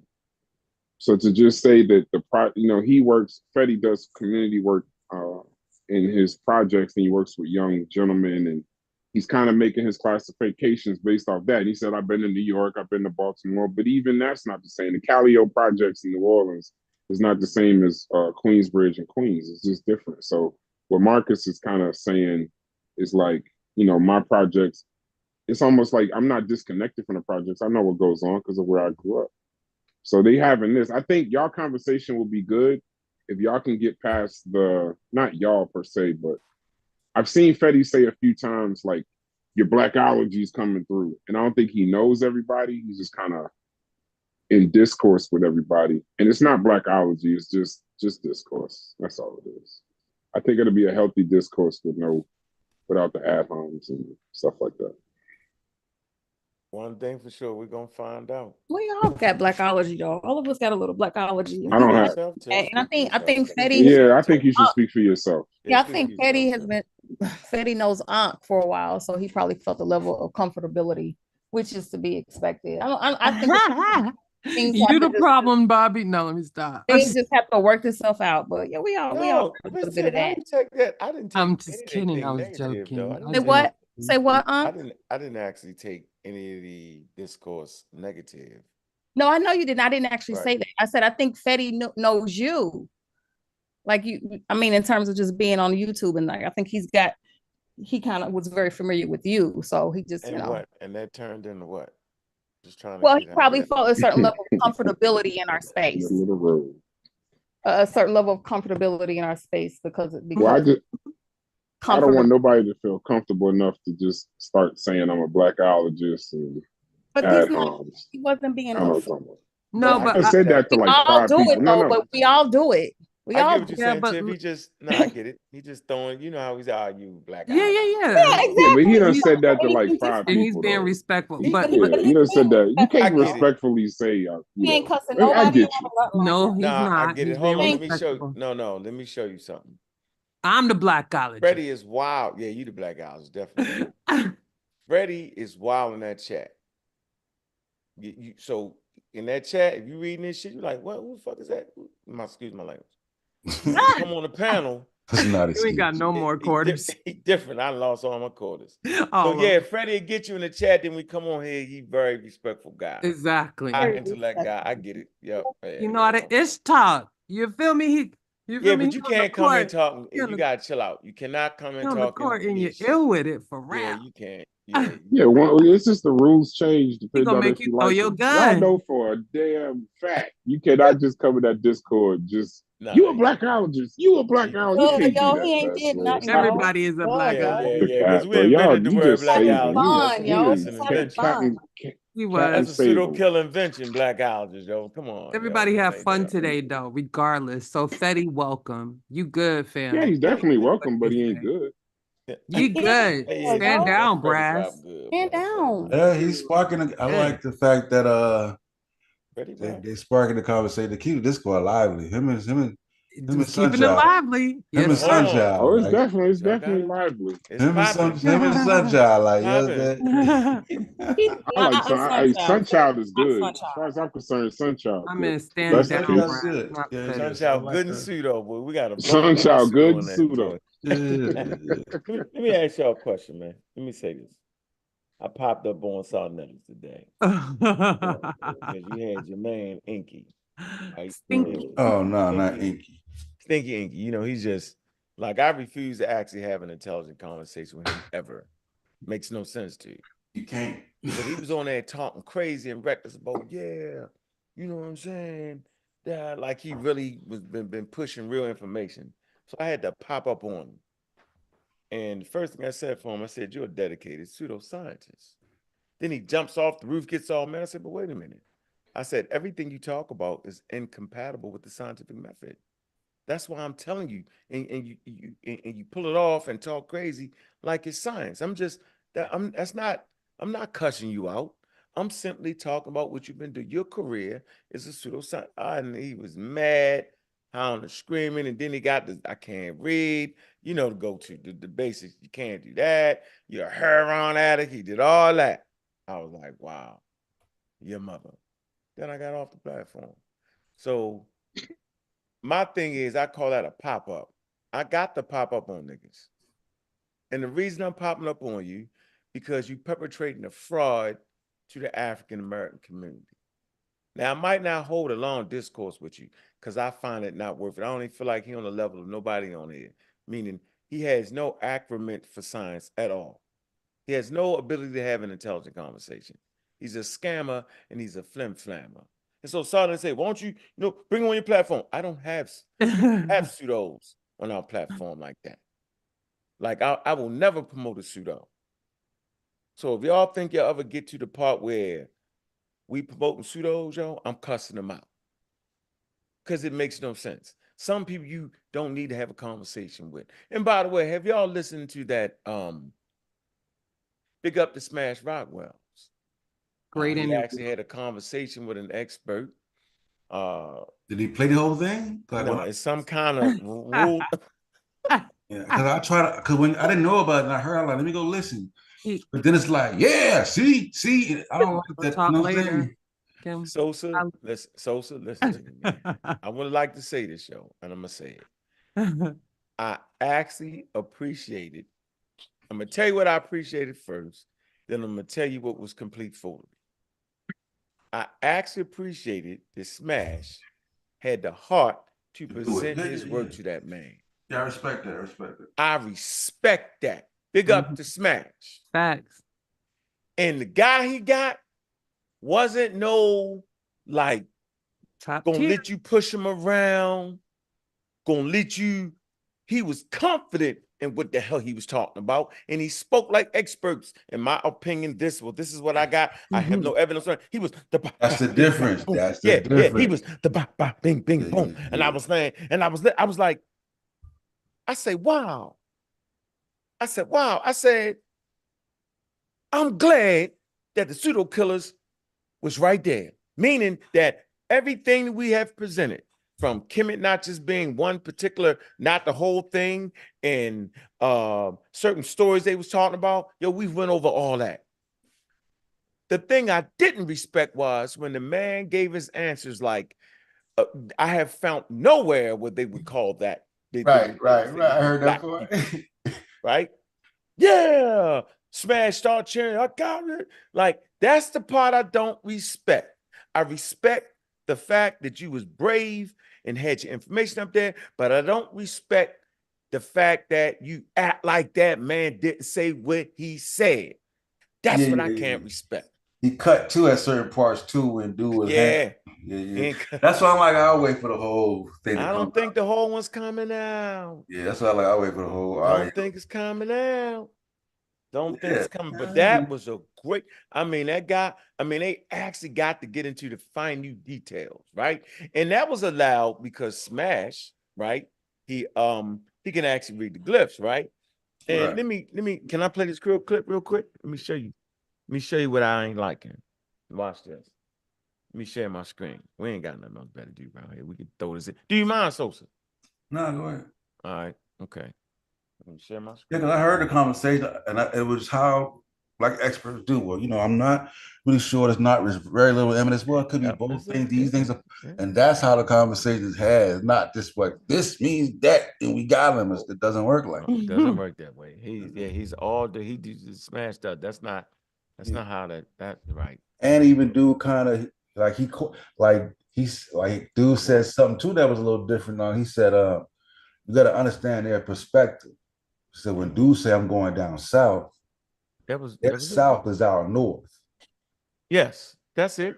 People say that, remember? Yeah. He disagreed with that. He was like, I don't know if dude understood what he just said right there. I'm like, I think he understood what he said. Smash disagreed. Yeah, you can't disagree with that, Smash. He's basically saying the orientation of the river. Yeah, actually, up things usually run downhill up north, but that's not. It's the other way around the valley. And that's that cultural context part. Their orientation that they got a different cultural context of north and south. Yeah, I thought that was very profound. And guess what story he was talking about? The dude that said I don't want to be I want to make sure I'm buried. No. That was a About story that one? about he was let me share the screen. Let me show you. Oh, the dude that was going to go down there to buy some Get some stuff food. trade. Yeah. Hold on, let me show you. Guess where you heard that at first, that lazy. Wujawo, I think. Nope. Hold on. I was on Sarnettas, and Smash was trying to read the story, right? And I was like, yo, don't stop right there. And he wouldn't. He took it down because I have read it in the book that Kara helped write. And I read that it's shifting boundaries and conflicting perspective. How can I show the damn shit? I know a lot of stories I heard from Wuja. Like I heard a story about a dude that said he didn't want us to be buried. He wanted to make sure he's buried. Yes, I that's heard the that from one. Wuja like years ago. Yeah, that's in the cultural that's in that Egyptian work that we got when he talks about that. But right here, let me share the screen. Right here. This y'all heard that story right here. See this? Remember that? Shifting boundaries and conflicting perspectives. And it goes on to talk about how the Delta could also, it was these pharaohs, right? And it was one particular pharaoh that considered the Kim to be in the Delta too. All right. And what the expert was trying to say was that south of ours, okay, that's the Hiscos capital. It's called, the real name is Debar. That's the indigenous name, Debar, right? And he said it's south of that. He said I wouldn't say it was all the way down in that. And so that was it was a great conversation. But I want to share. Let me get you out server real quick, man. I want to actually share. Hold on. I want to share that this was the part that really irks me, and I feel like we do ourselves a grave injustice when we do it this way because it was a great interview. Like, I mean, all right. Yeah, I like the convo. Like I just hate that it was, you know what I mean? Like it was cut and paste, like he was interrupted. I was like, I want to hear it. I want to hear the interview fully, and then like an after show. But I guess he said he's trying to get it clear, so I don't want to knock him for that. I think he's trying to get everything. Yeah, but I mean, it was so serious of an interview. Yeah, it was all good. right, here you go. Look, what I heard. All right, this would get me. Okay, let me share the screen.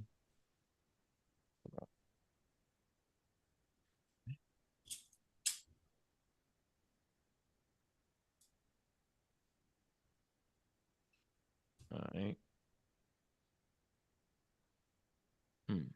What I say?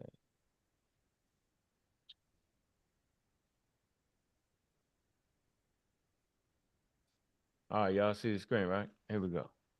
We don't want to, but we see it. No, we open topic. We open topic. There we go. Turn it up. Turn it up. Oh God, let me mute. Basically, yeah. So this is a very famous text, and you're reading it quite expertly, which is very. I would say again, you're not an average layperson. So I'm reading it. Did y'all hear that? What did that man just say? Sosa. Yeah, go down the line. Make sure I ain't crazy. Yeah, he's read the glyph carefully. Say the average layperson. Yeah. Expertly, right? Juju, did You're you hear reading it quite expertly. Okay. Verbatim. Okay, Miss Tiff. Anybody? Nah, go ahead. Yeah, I couldn't hear what he said. It's too low. DQ. Go back again. With him, so he put it on both arms, it appears. So basically, yeah. So this is a very famous text, and you're reading it quite expertly, which is very. I would say again, you're not an average layperson. So hold on, I'm reading it. I need to ask y'all how I was reading it, y'all. I don't mean to gloat, but this word been thrown around this community way too much. Anybody want to take a stab at what they see on the screen? Yeah. But we're not doing it like that. Anybody want to take a stab at what they see on the screen? Because he gave me some props that I'm gonna hold in high regard forever. This is kind of like Eminem giving me a shout out when Eminem said casual hieroglyphics. This is equal to that in my life of verbal rewards. Right? And I'm juiced. Let's go back. Yeah, that's why we get in the dojo, Chris. Make sure we on point. Let's listen. Wouldn't say he's going down to Kemet. Maybe he would have had to say something else. And here's where we don't know. So I would not necessarily take this as an example that, you know, Kemet is a location only in the south of the country, and that it excludes kind of, you know, or it is only associated with a kind of, you know, more African population, but this doesn't also mean the opposite. Oh, did y'all hear that? What that man say, Sosa? Yeah, bring it back. Bring it back a little bit. Bring it back. Yeah. Because that's the part. See, I was trying to, talking fast. I didn't even hear that part because I was trying to skip through the Smash commentary and get to what he was saying. So I was kind of speeding through the, you know what I mean?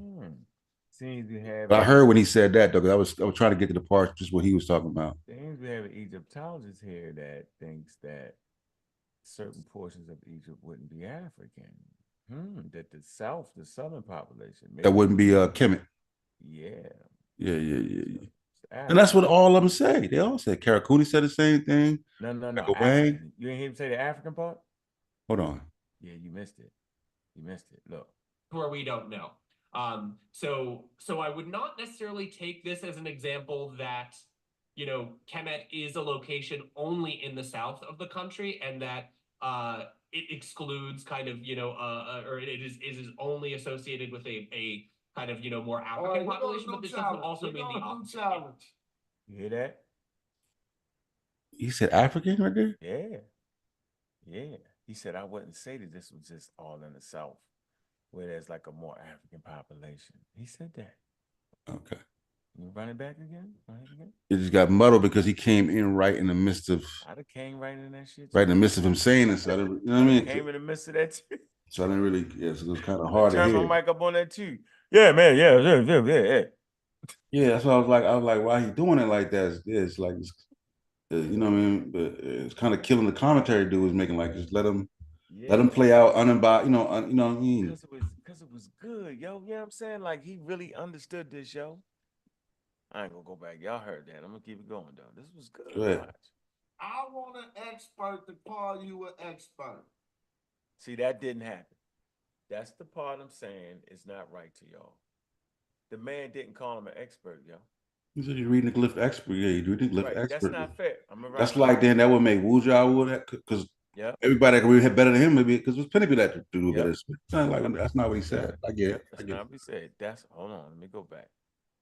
Foods kind of, you know, or it is only associated with a kind of, you know, more African population, but this doesn't also mean the opposite. I want an expert to call you an expert. That's the challenge. That's the new challenge. Y'all didn't push line wrong. I'm trying to tell you, you want to drive the wrong way down a one-way street with a Mack truck coming. Now they trying to swerve all out the lane. Now, don't just go talk to some experts, but when you talk to them, have them say, you're an expert at whatever you're doing. I don't care if it's science. I don't care if it's. So see, that's the foolery for me. Yeah, that would be like the interview, and that's not. It's like it's a comprehension issue right there. Yeah, but that would be like taking what Dr. Andy say about us and our knowledge, and then saying, he gave us credit, saying, we more, and then now saying that we're expert because Dr. Andy Thompson said, we got it. Man, you guys are way, you know what I mean? Like, you just don't do it. That's way out there, man. That's my point. Like, there's no way he got that mixed up on what that man said. Yeah. Furthermore, no one has ever questioned Smash's ability to read the glyphs. Yeah, we always give him props on it. Yeah, we talk about context. Right. Our issue was not that you can't read the glyphs. Yeah. Right. It's the way it's his translations that he has. It's his context. It's the way he applies it. All that is what we always talked about. And to not understand that is wild to me. And then there's nobody that will hold that accountable. You supposed to say, nah, man, that man ain't really call you expert, dog. He didn't call you expert. He didn't. So and through the whole interview, this happens over and over again. The man will say something, right? And Smash say, yeah, I'm saying it. Stop it. That's a top-notch interview there. And I'm sure some things that you brought up that the guy wasn't even familiar with, and he said it. It's a great conversation, man. But the framing of it is wild to me. I seen Asar sit up and do the same thing. Let's see. Asar, I think, what was the lady name, Juju? Her name was Vanessa Davies. Was it Vanessa Davies? Yes, Vanessa Davies. She wasn't playing. She was a little bit older. So she was like, what was you trying to do the black thing? Yeah. She wasn't playing with her. She was like, that question, that's not even that's not a well-formed question. That he wouldn't even say that. Like she was on that. Yeah, he said you're not the average layperson. Right, the way you read it, the way you read it, you're not reading. Yeah, because most people cannot read the glyphs. Like, of course. Right. So, you know what I mean? I'd rather be Reggie, Wujawa, or Salt. You know what I mean? They're not the average layperson in terms of, shit. Right. Now, that's totally different than when Eminem shouted him out. That's two different things, dog. Yeah, right. It's totally different. The nigga Eminem say, yo, these are some of the rappers that influenced me. Right? That's different. That's the level right there, yo. When somebody like Eminem or Jay-Z say, yo, that nigga right there influenced me, you gotta respect that. Ain't no cut cards on that, yo. But you can't take this one and run with it like that, yo. You just gotta say, yo, that man gave you kudos, credit, attaboy, for being able to read. He was like, yeah, shorty know he can read that. But we ain't need that, though. We didn't.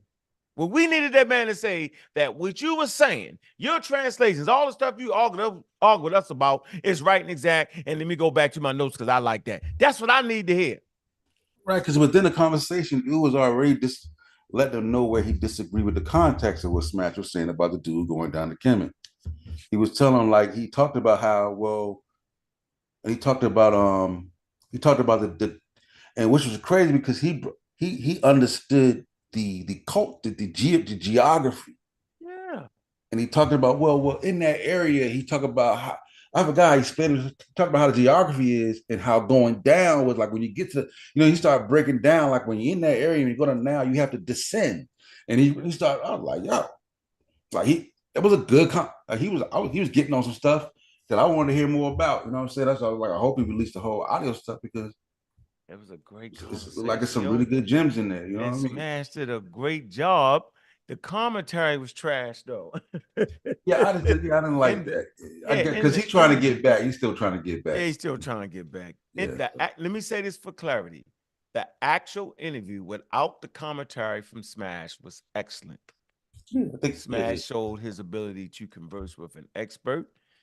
He showed he could read and have a conversation with an expert. That's all I ever wanted to see out of y'all. Because I've been doing it for years. Live. In front of the camera. You only got one take when you're in that damn museum. One take. Don't mess it up. Don't look silly. So there ain't nothing new. But what I hadn't heard was Smash do it. And I heard it. And that was a great interview. So I'm going to always give you props for that. But that wild commentary, yo, with the rest of the Cowboys and Indians, nah, dog, I can't let that slide. Because now you change, because that's a shot at me. That's a shot at what we talking about. Like, we stay close to the expert. We ain't missing it like that. Not even a little bit. So I just wanted to take an Egyptian moment. Yeah. Like, I probably got to some of it halfway through that because I thought I thought it was going to be an interview. You know what I mean? So when I saw so much commentary, I probably listened to half of it and then I just tapped out. You know what I mean? Yeah, it's what we wanted to see. And I just I'll just wait for the whole thing to come out and listen to the interview. Yeah, we wanted to see him present his work to experts. That's what we wanted to see. And we saw it. That's what I'm talking about. Yeah, because dude was even familiar with the Santaron conversation too. See? Okay. That's all right. I like, yeah. See? And agree with us on that. Right. But we can't even say it agree with us on that because they already say it agree with it. It's just stupid at this point. Right? Well, he was saying too, It did. Well, Smash countered that was saying like, nah, well, we have that, but I want to see if he actually brought that up to the guy. Because God said there is no evidence of that. We don't have any evidence, to my knowledge, any evidence of. And he talked about this particular style of glyphs. That's right. So Smash was saying he have it. So I was hoping that he did show what he had, and then they went over that. So we'll see if that's what they did when the interview come out. But for him to make that commentary and Smash to actually have what the dude say that he didn't find no evidence of, and I would be disappointed for him not to bring up, because that would have been very important to the conversation.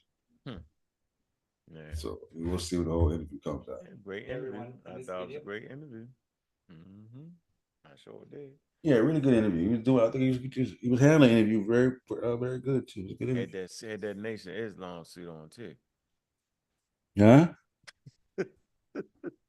Smash had a Nation of Islam suit on. In the video, I ain't see all that. Hilarious. I ain't see all that. That was on the show.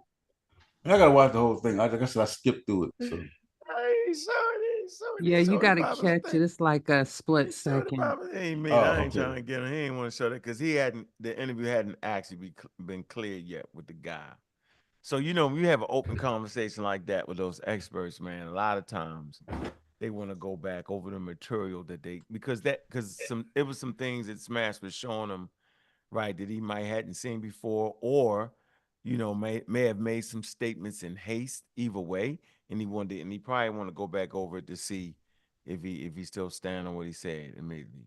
You know what I'm saying? So that's what I was trying. That's what we explained about the Rebecca Wang interview. Like it's not impromptu. There's certain things that she's prepared to answer. So when you go off course, they may not have an answer ready available that they feel comfortable giving you. So they'd be like, well, let me go get that first. I'm not going to just give you something that I can't back up. You know what I mean? So that's how the conversation goes a lot of times.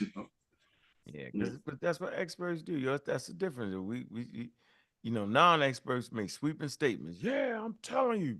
Yeah, Non-experts be like, it's over. They done. We got it. It's official. But no, it's not. It's not how it works. Yeah, that's not actually how that works, man. So that's all. But shout out to Smash. Hey, look, we pushed them boys. Hey, look. Yeah, I like pushing them. We pushed them rules to go do it. You know what I'm saying? I like that though. Yeah.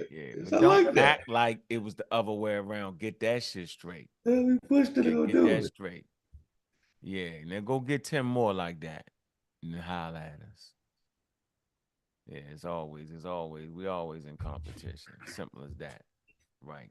What we not gonna do is we ain't done that, did we? We ain't did no commentary on no Egyptologists and say what you didn't say. Everybody else doing it's craziest thing ever, yo. Nah, because first of all, we played the whole interview, so you can't.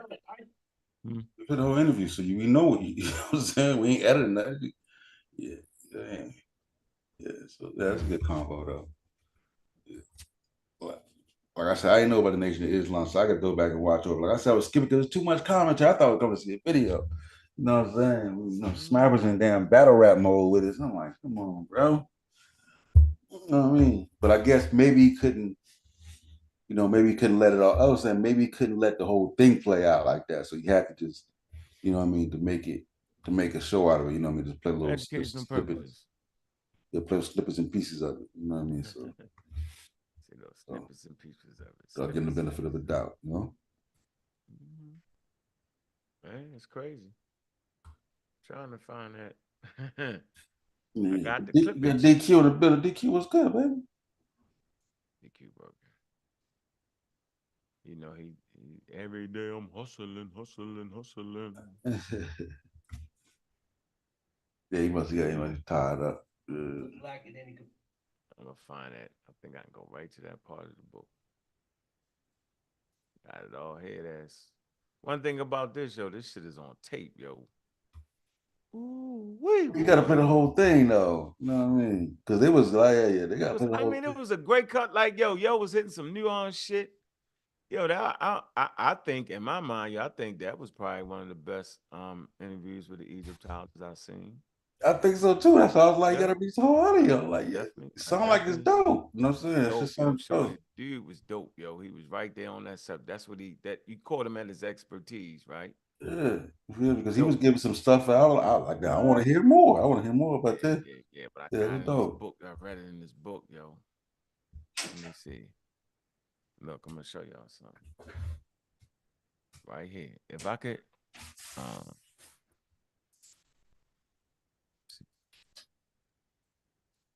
Hey, yo, I'm about to get on out of here. I'll holler at y'all tomorrow.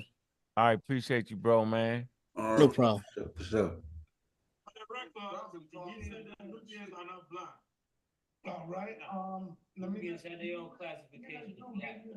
Zoo ain't speaking. No, he said let me finish the source though. Before You listen to that's what the Dr. Inky joint or something?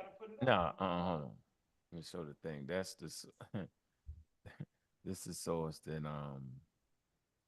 they was talking about on that interview with Smash. Right? Hold on.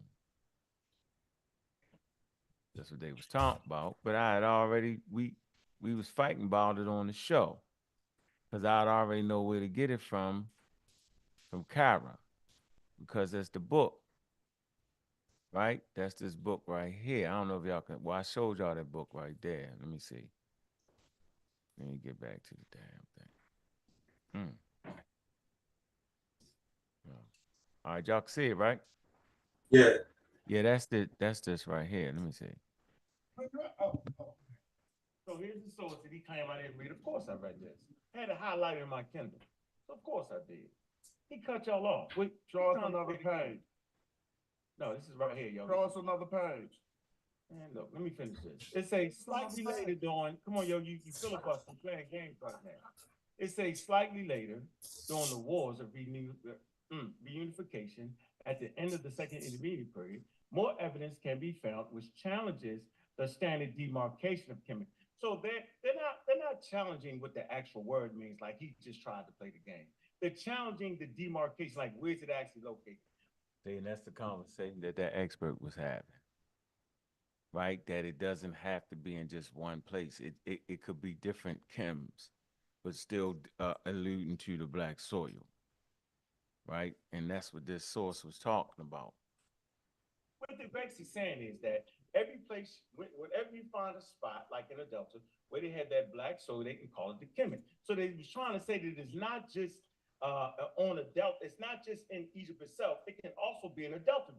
Can be Kemet, right? Let me finish this. It says, slightly later during the wars of reunification, the end of the second intermediate period, more evidence can be found in which challenges the standard demarcation of Kemet. It say in his tomb, the autobiography of a soldier called Atmos, son of the Ibiana, recorded his deeds during the siege of Arvius under the Theban king. You heard that, right? You heard that, right, Sosa? Yeah. Heard the obvious part, right? Yeah. With the bar. I told you. Look, we've been on this. Look. After the defeat of Arvius, right? It goes on to say, hold on, after the defeat of Arvius, under the Theban king Atmos, it say after the defeat of Arvius, the soldier described Abarus, there was down, so read at your level. Abarus. Arvius. I said it's Arvius. Okay. It says was soon. It says soon another skirmish to the south of Avarus. All right. Goes on to say this time in Kemet. It say again, right? A marked contrast is made between the town of Arius, located in the Eastern Delta, and Kemet. It say this is an important distinction, since if the most accurate translation of Kemet is literally the Black Land, and the term actually refers to the fertile agricultural land, then the Delta and the city of Arius should still be included within the territorial limits. Now, this is where reading comprehension comes into play. It's a complicating the conception of Kemet further is a near. It's a bigger problem. Can I finish reading, bro? Can I finish reading, yo? You running now, yo. You running. You don't want me to read this, yo, because you know you done fucked up. You know that, right? It's a complicating the conception of Kemet further is a near contemporary excerpt from the first stela of Cosmos. It says this text was set only in a generation before, under the rule of Atmos, the Theban predecessor of Thutmose. It's a who found himself hemmed in by the Hyksos, ruled in the north, and Kerma controlled to the south. It's a the renowned that he was associated with the Southwest Asian and the Nubian. It's a each man has his slice in Egypt, Kemet. And so the land is partitioned with me. Goes on to say, certainly Thutmose, or the author of this text, believed the region of Argus to be part of Kemet, despite the fact that it was held by the Hyksos. Indeed, this text is claimed that the ruler of Kerma held a slice of Egypt, either some portion of Nubian north of Kerma was ideologically considered to be part of Kemet, or possibly his Nubian king controlled a small portion of Egypt, territory north of Elephantine. Watch this, we're closing out. However, in the following response from Thutmose, the adversaries, they urged the restraint, stating that as far as Katu, it is the waters, right? And he, Apet, has the land of Southwest Asia. They say, we have Egypt, right? You see the different terms. See the discussion in the translation, right? It goes on to say, supports what you're saying, bro. let me finish, y'all. You just doing readership. It say, hold on. It say, clearly, the members of Atmos Council regarded the land under Hyksos control to be ideologically distinct from their Egypt, despite the fact that both territories contain stretches of fertile land in the valley, well into the middle Egypt. They say, therefore, these examples demonstrate the changing, right, understanding of Kemet, even within a single source between the Black fertile land and the traditional geographical boundaries of the state and the actual political reality of what land of the king control. Apparently, the conception of Kemet and the geographical area it encompassed fluctuated in the political fragmentation of the second intermediate period, and according to different individual point of view. So at this point, let me finish my point. So the point is very, very clear. The conversation never was on whether they was calling the black soil Kemet. It was saying would they also include the Delta black soil with oh my God, you have no comprehension. Was what he said. The black soil yeah, so I don't gotta go on that. We can clearly hear the way I read that. Y'all go read yourself. That's exactly Smash mischaracterized that as saying they didn't know whether it was going to be the black soil or something else. No, it was simply talking about that within a single source. It could fluctuate from it being the Delta and also being in the Nile Valley. It had nothing to do with whether it meant the black soil or not. This is the point I'm talking about. It's the comprehension issues that I have, bro. We could all read that. And he was fighting me the whole way, didn't want me to get it through, and he definitely didn't understand what the hell he was reading right there. But I tell you what, though, that expert did. That expert said, got the same thing out of that I got out of that. And I appreciate these moments, yo. Yeah, like I said, Kara Cooney talked about it. Rebecca Wayne talked about it. Different, right? How Kemet didn't. Yeah, because we did it with the glyphs, didn't we? Did we do it with her? Yeah. She kept saying like, that it wasn't like, you know what I mean, like it wasn't the whole part, like, you know what I'm saying, like just basically we don't. Basically it could have meant different things at different times, right? But it may not necessarily been the whole thing, like right? What we think of Egypt, right? That doesn't mean that that's what Kemet was to them at that. When they say Kemet, that doesn't mean that how we look at Egypt doesn't necessarily mean that they perceive that. And the expert that Smash brought on, he talked about Alexandria and how they refer to Alexandria being near Kemet. Yeah, and I thought that, I thought that was interesting. That was very interesting. That kind of helped. Yeah, because he was like, even in Greek they understood that Alexandria wasn't Kim. It was near it. So that was like, okay, all right. Yeah, that kind of get the Mediterranean people out of there. Yeah, because I had never even heard that part. I had never even heard that. I never heard that. That was serious right there. Yeah, I was like, okay. I mean, that's why I thought the interview, I was like, but I'll wait. No, I mean, I don't want to. It was dope. Well, yo, you got some nice work on there. You got some nice work in the interview. He got some nice work on there. Yeah, some work. That was good work. Yeah, I mean, real. Are you saying because they said that Alexandria wasn't in Kemet? What you say that mean again? What I said was that it wasn't. He was saying it was kind of separate from Kemet. It was separate from it. Like he was trying to explain how like Alexander was something separate from Egypt itself. That's what he was basically saying. He said the actual name for it was like they described it as being near Kemet, but that Alexandria wasn't Kemet. That's how So I ain't talking about black soil or nothing like that. No, you saying Egypt. Separate. Yeah, you saying Alexandria wasn't Egypt. Yeah, he said sometimes they would represent it like that. Yeah, and that's what you got out of that too, Sosa. Well, I'm saying wherever they were, because I get whenever you use Egypt, it's gonna be a little. He said it wasn't Kemet. I'm saying Egypt.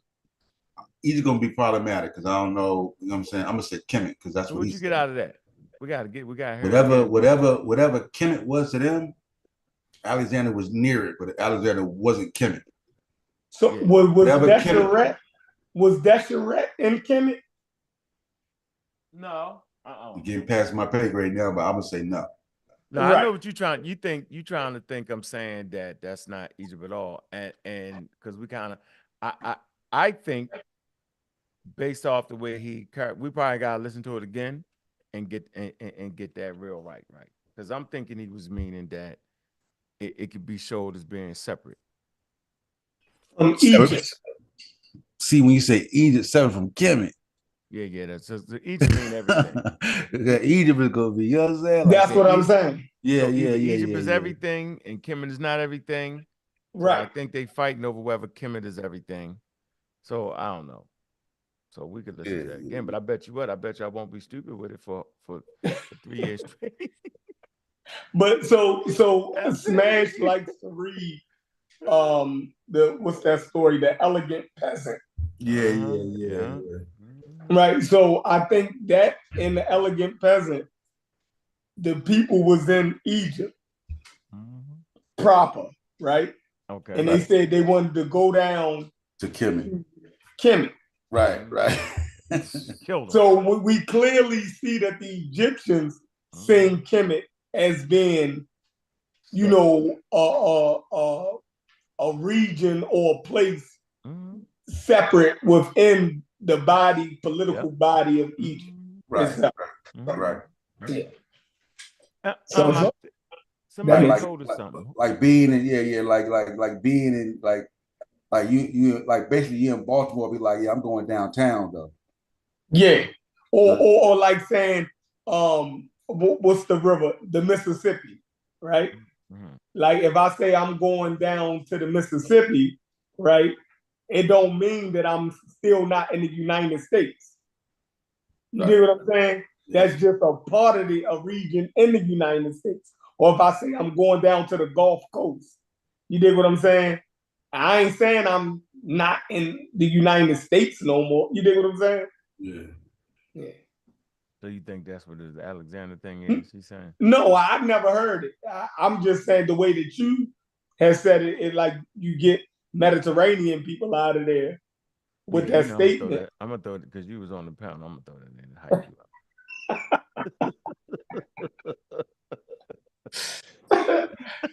See, like I said, that's why I thought a dope interview because I never heard that. I never heard that. That is the Greek city though, Sheffrin. We ain't nobody gonna deny that. No, I totally was agree. Actually built by the Greeks, so like we gotta stop that. I totally agree. But the Egyptians had they had port towns and cities on the Mediterranean before Alexandria. But the weather is different though. I think them Asiatics might have controlled that. What you think? Still Egyptians? Yeah, like now you gonna do the Asiatic thing? No, I think no, they still Egyptians though. Right. No, ho. I'm telling you that based off what I've learned over the past 4 to 5 years, being whatever the hell you think ain't what make you an Egyptian. What make you an Egyptian is you can speak the language and you worship the deities. You know, and respect the pharaoh. That's what make you an Egyptian. That's clear. That's the only evidence they got. Anything else, it's figments of our imagination. Well, you know, you got to be the jet black. You know, you got to be from Nubia. You know, you got none of that shit is realistic. So that's what I'm really saying. And I for learned clarity, that though, let's not call the Asiatic. Just for clarity, that's not. Let's just say. Yeah, you just. Levantines, what you want? I mean, what you want to say? No, but just leave that because they might clip that. Just leave the Asiatic out of that. You know what I'm saying? There's the Egyptian, bro. They just Egyptian. No, you know no, what I'm no. saying? All right, now, okay. Let me see if I can play. Let me see if I can get. Hold on, okay. Let me see something though. Now, let me see. Let me see how close I am. I like to see. Clip me up. I don't mind. Shit, we all learning here, yo. We trying to get it right. We ain't trying to win nothing. I really don't mind it as much, right? But it's the implication of it. What's the implication of Asiatics? Yeah, it's the implication of it because when you try to say that they all Egyptian, right? Yeah. And they all indigenous, right? And then you separate people Asiatic, but then y'all refuse to allow. Saying y'all. Well, in the conversation, right? And then you refuse to allow the same thing for the Nubian to be separated. That's the same. It's the same thing though. But you separated what you would consider an Asiatic controlled city, but then say that they all Egyptian on one hand. So it's like kind of double talk.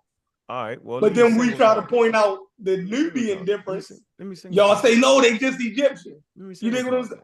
You know this. Yes, I'm saying. So let's leave it at Egyptian. We don't I don't got you. This is gonna clear it up. Let me get my glasses. This is gonna clear it up for us. Watch. It's gonna explain right what you're talking about right now with the Asiatics. Hold on. Damn. Yeah, I'm gonna put his glasses on. All right, damn.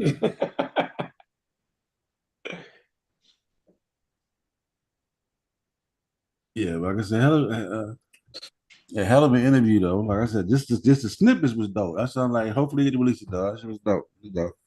All right, you heard what you said, right, Chef? You ain't forget what you said, right?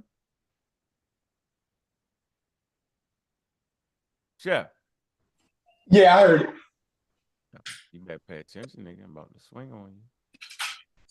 You gonna use a blackboard on? Yeah, put the blackboard up. I mean, that's right.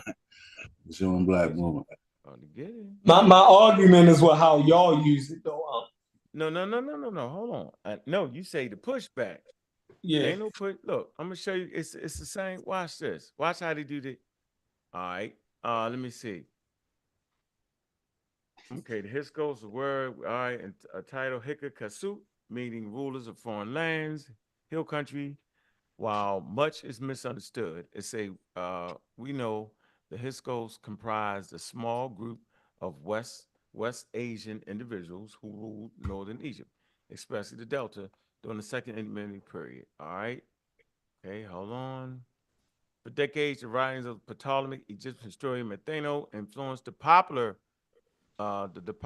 and scholarly interpretation of the Hyksos, preserved at Josephus, which is Contra Permium, the first. Mathenos presented the Hyksos as a barbaric horde, invaders of the obscure race, all right, who conquered Egypt by force, causing destruction and murder, or enslaving Egyptians. Okay, it goes on. Let me keep going. Hold on. Let's get you what they end up finding. Let's say research. Wait, can be real. Okay, Hyksos trend. Hold on. Let me see. Egyptology developed for years. Debate over the exact destruction and the ethnicity of the Hyksos inspired. They say only in more recent decades have the Hyksos been revealed as a small group of rulers. We know of 6, and not a population or ethnic group. Okay, it said the research that led to this new image began in 1966 when the Australian Academy of Science opened a still ongoing excavation at Daba. Remember I said that earlier. I said it's Daba. All right, goes on ancient Arius or Avarius. I always say Arius, but you know, nigga try Avarius. Right. It's really Avarius, say obvious. Yo, I bet, whatever. Nigga talk shit though. You know what I'm saying? But at least I know the indigenous name. I said that right, Daba. Okay, and identified its sites as Hisco's capital. Okay, hold on, let me keep going. Apparently, hold on. Instead, excavated, let me tell you what it came up with. Has been relocating on the mid 16th century. Excavation of religious, archaeological, hold on, indicating a large population. Burial practices, examination of the religious architecture, deities, and burial practices, food and artifacts such as weapons and toggle pins all indicate a large population of Western Asian individuals. All right, so you hear that, right? When they dug this shit up, right, they felt like they was Western Asian individuals. In fact, many of these elements combined Egyptian practices with that of the immigrants, suggesting Tel Daba was a culturally blended community featuring intermarriage and peaceful coexistence. Several Western Asian individuals were even officials of the Middle Kingdom kings, overseeing trade in the Near East and lucrative mining expeditions in the Sinai Peninsula. Rather than an invasion, it appears that as centralized authority, the Egyptian kings declined. Elite at Tel Dab increased their local power until by the coup or simply a slow, peaceful process, they took the Hikikasu title and became kings in their own right. During their rule, Hisco's kings were constantly renegotiating their identities. This is important. This is what I'm talking about, y'all. Let me see where we at. During their rule, the Hisco's kings were constantly negotiating their identities as the context demanded. It's emphasizing Egyptian traditions or their Western Asian origins. See, this can happen in Egypt. I want y'all to know that. So yeah, talking about the kings. Yeah, the kings. Yeah. Well, the people gonna follow the kings, bro. Right. That's how I go. All right. So what I was saying is that the same thing can happen in Nubia. That they can renegotiate their identities. And you didn't have to be a specific anything to be an Egyptian. That was my point. Let me read this again and make sure, because we got high-level readers on this motherfucker. Yeah, I ain't arguing with that. Okay. Mm-hmm. But we just say that we leave it at the fact that when in terms of Nubia, we say they're Egyptian. We don't say, like when we say, man, we're Nubians, you go, nah, they're Egyptians. We don't even discuss their Nubianness because you say, well, they don't got to be that. So we're saying the same thing with the Asiatics. Yeah, that's what I'm saying. So you get my point, what I said, what I was saying, right? Yeah. All right. I'm saying, yeah, we all grow.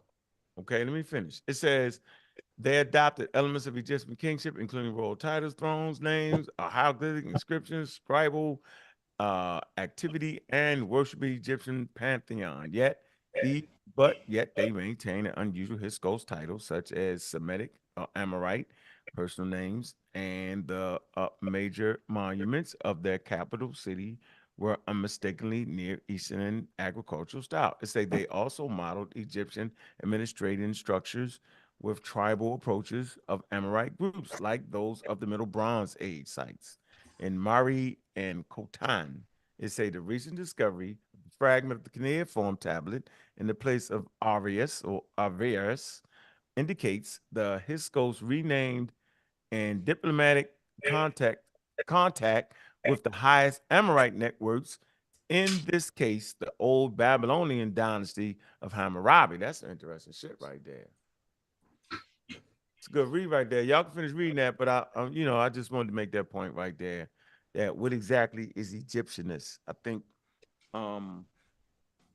it's just been a lot of mistakes made on who could be an Egyptian. You'll say you didn't have to be a certain skin color or have a certain structure, and you're an invader and all that shit. That's some shit we add on to that shit, man. Later on, you would find distinctly, and even it seems like, hold on, I think the Greeks did the same thing, though. Am I right or wrong? The Greeks kind of came in there and lived with Egyptian, right? The Greeks, the Nubians, all of them. All of them. Yeah, okay, all right. Okay, there we go. So there we had that. Yep, we don't got to debate that. Yep. Yeah, but in the context, we always say who they were, though. Like we know the Ptolemy period is, even though we can say they're Egyptian, but we don't leave out the fact that I get that they Greek, right? The same way. Oh, but it's not you make a point to always point out that Avaris was ruled by Western Asians, right? The Hyksos, and you point that out. It's the same thing we had to do with the Nubians. because if I'm not mistaken, the Nubians was referred to as Hikakasu also. Right, foreign rulers, right. Yeah. You dig what I'm saying? And so you have to be able to, you know what I mean? And you can see the cultural differences, just like it's telling you all of the things that the people of Avars had in connection with Western Asia, the Amorites and all of that, their architecture, you know what I mean, all of those different things, and they blended it with the Egyptian cultural motifs. The Nubians did the same thing. You dig what I'm saying? Even down to their writing system. So we see it all. You know what I mean? I know exactly what you mean, and I would push slightly back. That, yeah, I push a little bit back. I gotta push a little bit back. No, because I think in that same context, you stupid. I said the same thing you said. Just say, damn. All you gotta do is say, I agree. We were good. I don't like the way you said that. What is it? You said that. No, I'm fucking with you. Yo, go ahead. Yo. I'm gonna let you start. No, I want to hear your pushback, because your pushback gonna be against your own statement. Go ahead. No. So, okay, hold on. Seriously, I'm sitting here in my mind, right? Right. And I know that those Western Asians didn't come out of the Green Sahara. Just catch on what I'm saying, though. That don't make you an Egyptian. No. That's not what I'm trying to say. That's not what I'm trying to say. I'm just saying they was more entwined at earlier dates. Hold on, just like, because it's all on time scale, right? So even with the Greeks, right? Even though I think Wujai showed it, right? I think all human beings come out the Green Sahara. That's not true. So I'm just making a point. Those populations that settled, you know what I mean, that Nilotic population that settled farther south in Khartoum and all that, right? And you know, it's 4,000 months. I'm just saying I wouldn't consider. Look at it this way. I would not consider that. It's the Libyans, it's the Nubians and Egyptians. They said they shared ancestry.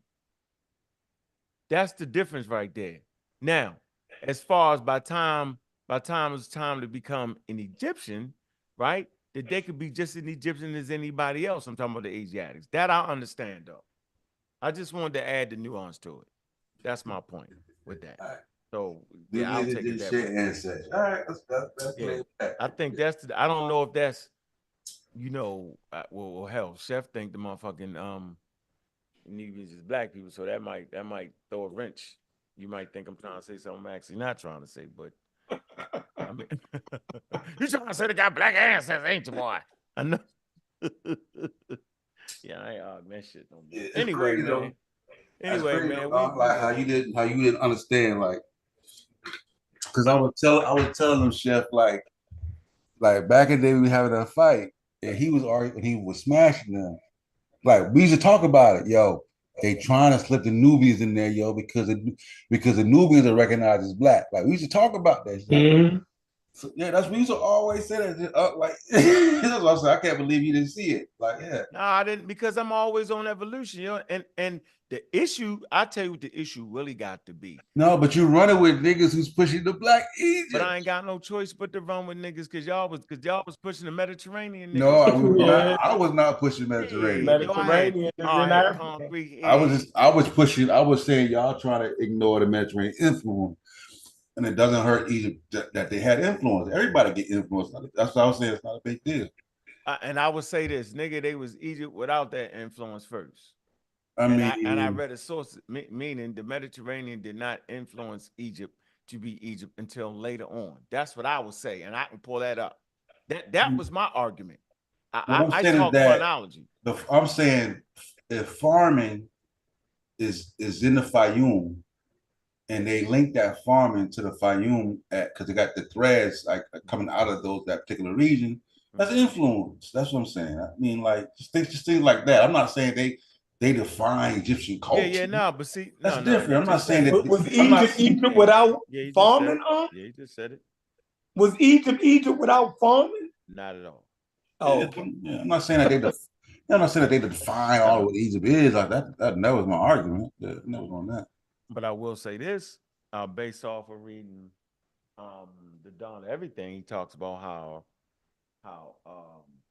Wingro talks about how although those grains came from Western Asia, it was packaged in the African cultural identity. That's what he said about it. Yeah, like they're supposed to. They pack, you know, like like the shit you get from America that's in China. Yeah, like that's what cultures do. Yeah, that's what cultures do. Yeah, they're gonna take it and put their spin on it. But see, but that's not what people I put that steering wheel on the left side. Yeah. But you know, there are people amongst us, when they saying that it was actually, you know what I mean, the people came in and did all they overshoot it, because you can't say that about the Chinese. To take things from America and make it that. It's not actually Americans going to China and doing it. It's actually some ideas coming from America going to China and they repackage it. That's what I'm saying. It's like America has Chinese influence, right? But America is still America without China. There you go. You know what I'm saying, but we still got, you know what I mean? You can't deny the influence. You know what I'm saying? We still, yeah. And it has big impact on who we are, because we would get cheap labor, you know what I'm saying? Oh, well, all these other foreign countries, cheap labor, you know what I'm saying? Nike making shoes made for 30 cents, so, you know what I mean? So all of it plays a part. You know? Yeah, America wouldn't look the same without East Asian labor and goods. Yeah, You know what I'm saying? America wouldn't even look the same. Like, let's be real. Right. So, you know what I mean? You can't divorce a nation from the things that help make it a nation. So you can't divorce the Mediterranean and Western Asia from Egypt and it still be what you call Egypt. It doesn't even make sense. Shit, you know what I done ran. The guy there gonna smash and messed up the shit so much. You know what I'm saying? Yo, I ain't got it, yo. I ain't got it. All right, yo, you right. Yeah, I think we're telling a fuller picture at this point. You know what I mean? Like it's like when you look at an engine, right? The engine is a compilation of so many different parts, and there's so many different engineers that created, you know what I mean, different parts of that engine that goes into making it an engine. Okay. So if you take any of those parts away, you don't even got a functioning engine no more. You know what I'm saying? That's the point of it. You know what I mean? So, you know, I don't know how y'all divorce it like that. You know what I mean? Divorce what? Divorce what? It's components. Yeah, but Egypt was Egypt before the Mediterranean, though. That's the point I like to make. That's what do you have Egypt without farming? Yeah, but yes. Yeah, you got grain stuff. Yeah, you mean do you have you mean you talking about the height? Gotta remember now, Egypt begins at what is it? 3100 or 3200. Yeah, somewhere 3200 BC. That's Egypt, right? And we got Was farming already established? Yes. No, that's not what that's not what got them kicked off. The shit that got them kicked off with the microliths. That was first. Yeah, they sold microliths to other places. That's how they built up a surplus of money. No, I'm not. Sent that to you. No, but in order to establish the nation, it was farming that brought forth the nation. You know what I mean? The large, the large community, large population. But the thing that got them far flung was the microliths. Yeah, but you can't get far flung until you got the population. You can't divorce it. That's the point. Yeah. You can't separate it. So, yeah, it goes together. Can you set my question? You would Egypt be Egypt without the sale of the microliths? No, all of it's important. All the components are. Yeah. So we agree. All the components. You stupid. All the components are necessary. I agree. Yeah. I agree with that. I'm good. I'm good on that. Yeah, I think now that we got past the black part, man, we've been able to. I think the conversation goes a lot better. Now we can actually talk about actually some of the actual information, like you know what I mean, and get a better context on some of these things we've been hearing for so long. You know what I mean? You know what I mean? So like, I think what is it? The salesman story, like you know what I mean? Like a different like finally getting a different interpretation. That was interesting. What? You know what I mean? What? The dude saying I'm going down to Kemet. You know what I mean? Yeah, you know. And even yeah. descending means something different. Oh yeah. Yeah. Right. That shit was all the same. Yeah. So I thought that was good. Yeah. So when dudes say that I want to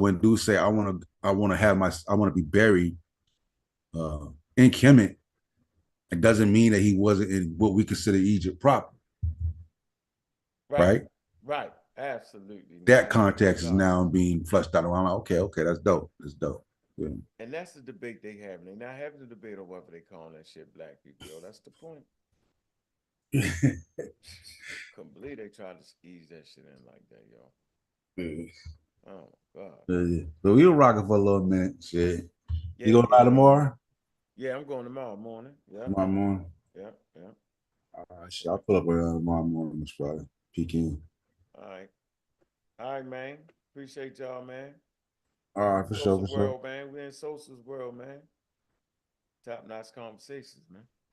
Yeah. Good conversation today, man. Thank everybody for coming through, man. Sure, we're gonna be black at you next time, man. Peace, everybody. Peace, Juju. You got some closing words before we bounce out? Yeah. So check us tomorrow night for our Galaxy and Beyond. We're gonna be talking about the solar eclipse coming up April 8th and giving you everything you need to view that safely and some other tips. So yeah, join us tomorrow, Thursday night for that. And then Sunday, we're gonna do the brain show.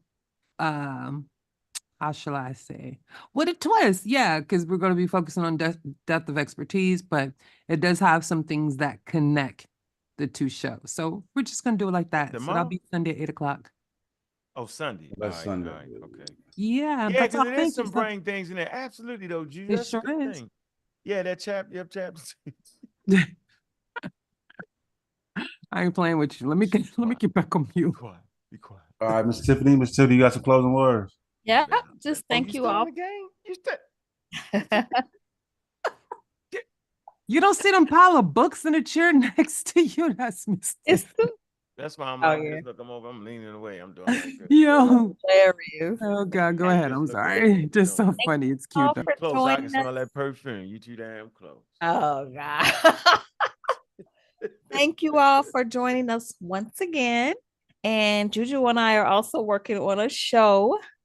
We gonna get it done.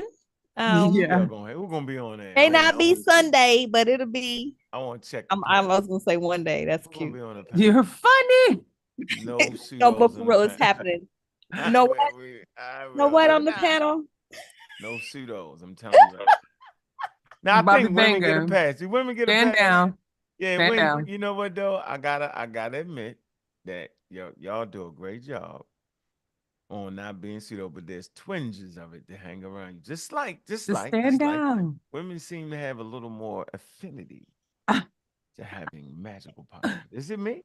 Ah, boy. We just be following they men. We magical. What you talking about? Magical. Sometimes I ain't gonna lie. I ain't gonna tell no lies. Oh boy. Yeah. Yeah, we working on that, so it's gonna happen. I think we had talked about Sunday, but I don't think it's gonna be Sunday. It's gonna be called. You don't think it's gonna happen on the 30th? We can do it on the 30th. I mean, if we do it earlier in the day, you know what I mean? Let's do it earlier in the day. That's fine. We'll talk. But you know, girl. You gotta squeeze it in before March over. I just feel like that's got woman's energy. We need to get our. Where is he? There. There we go. Look, I'm cool on my pseudos. Y'all already know. Energy can't be created nor destroyed. So he's also like, let me keep us on the right track here. Yeah, let her rock. Let her rock. You're so right. But I'm just saying, like the essence, of our women ancestors and past, present, and future. You feel me? I want to be engulfed in that. You feel me? That's all. But Chef, but we need to be up there as solid. We ain't gonna say. Nah, we gonna kick y'all off. No men allowed. Make sure they don't dove into the essence. But what essence? But I want to add this before Miss Tiffany finish. So this will probably, hopefully, be the beginning to something that will be continuous in having a woman's conversation on the PK platform. At least once a month. I just want to let y'all know that essence and God is the same damn thing. Oh, what? The presence, is that better? Is presence? Can I thing. I can say essence. I'm telling you, the oh essence. no, that's even worse. Wait a minute. Hey, Sosa, am I wrong? It's not essence and God the same thing. Sosa, help me out. They be cutting up on these channels. As much as they be cutting up on these channels, cussing each other out and carrying on. You can say essence if you want to. No, it's gonna be. This is gonna be a bougie tea party like event. So nothing but ladies and gentlemen allowed, and y'all know what that means. I just put a 1 in the chat if essence and God is the same thing. Put a 2 in the chat. Put a 2 in the chat. No, essence is just like it's just an idea. Thank you, Sosa. The quality is that's exactly. And the essence reached out and blew into no, that's something different. That's something different. Yes, Happy birthday to your pops and his brother. Easter Sunday. Hey, happy birthday to my daughter. That'll be Easter Sunday? Jordy Wardy. My birthday is today. I want to happy birthday. Oh, happy birthday. That's Zuri. Mm-hmm. Yeah.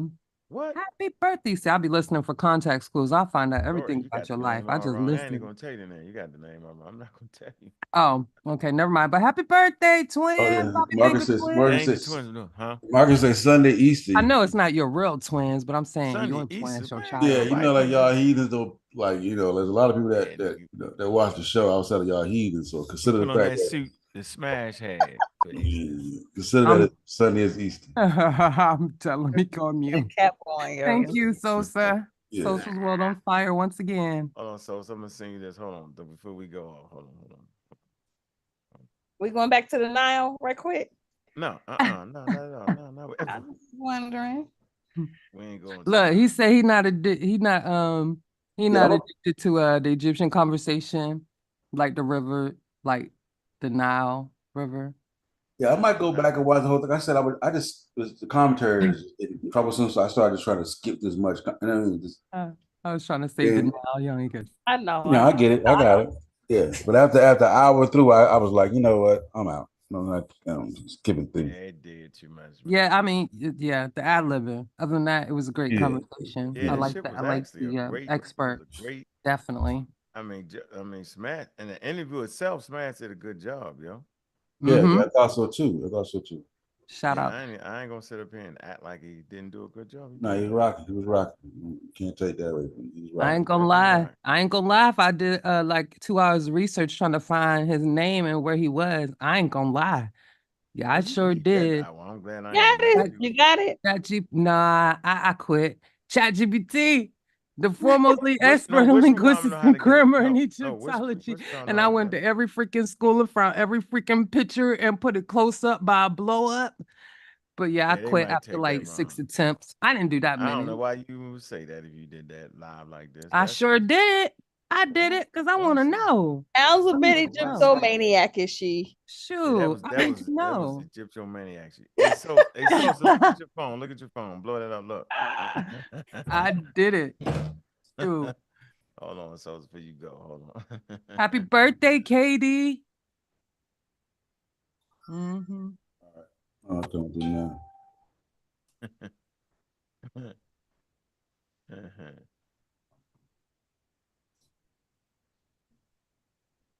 I sure did. I want to know who the strawberry blonde expert is. Okay. All right. Look, you dressed in freshmen. Yeah, he went all in. Just sharing some private stuff right now while we on the panel, Juju. I was like, what is they talking about? You didn't get the text. Text us. No, It's Juju all already. Yeah, you gotta show a little professional. I don't want the text. I already Yeah, found you it sent me anyway. the damn text, Juju. Shit. Huh? You sent it to me. What the hell going on? Listen, you ain't got to tell them that. Well, y'all need to I told him everything. Shit, you know, I already told him everything. Yeah. Yo, I was on my Inspector Gadget tip. Oh, that text, Juju? This text, Yeah, Mr. yeah. Fall apart and die. Hey, I was on my Inspector Gadget tip, bro. Oh I yeah. was trying to figure it out. Cause I was like, dang. No, he you gotta good. ask. You gotta ask. Hits know how to do that though. All right. Shoot, Yeah, I was, I was that's just, easy. Oh, okay. Yo, just pull the plug, so I know, right? Hey, look, Assalamu alaikum. Yeah, man. Assalamu alaikum, everybody. Nation of Islam. Assalamu alaikum. Oh my God. Everybody, Wa alaikum salam. Y'all, Adios. peace.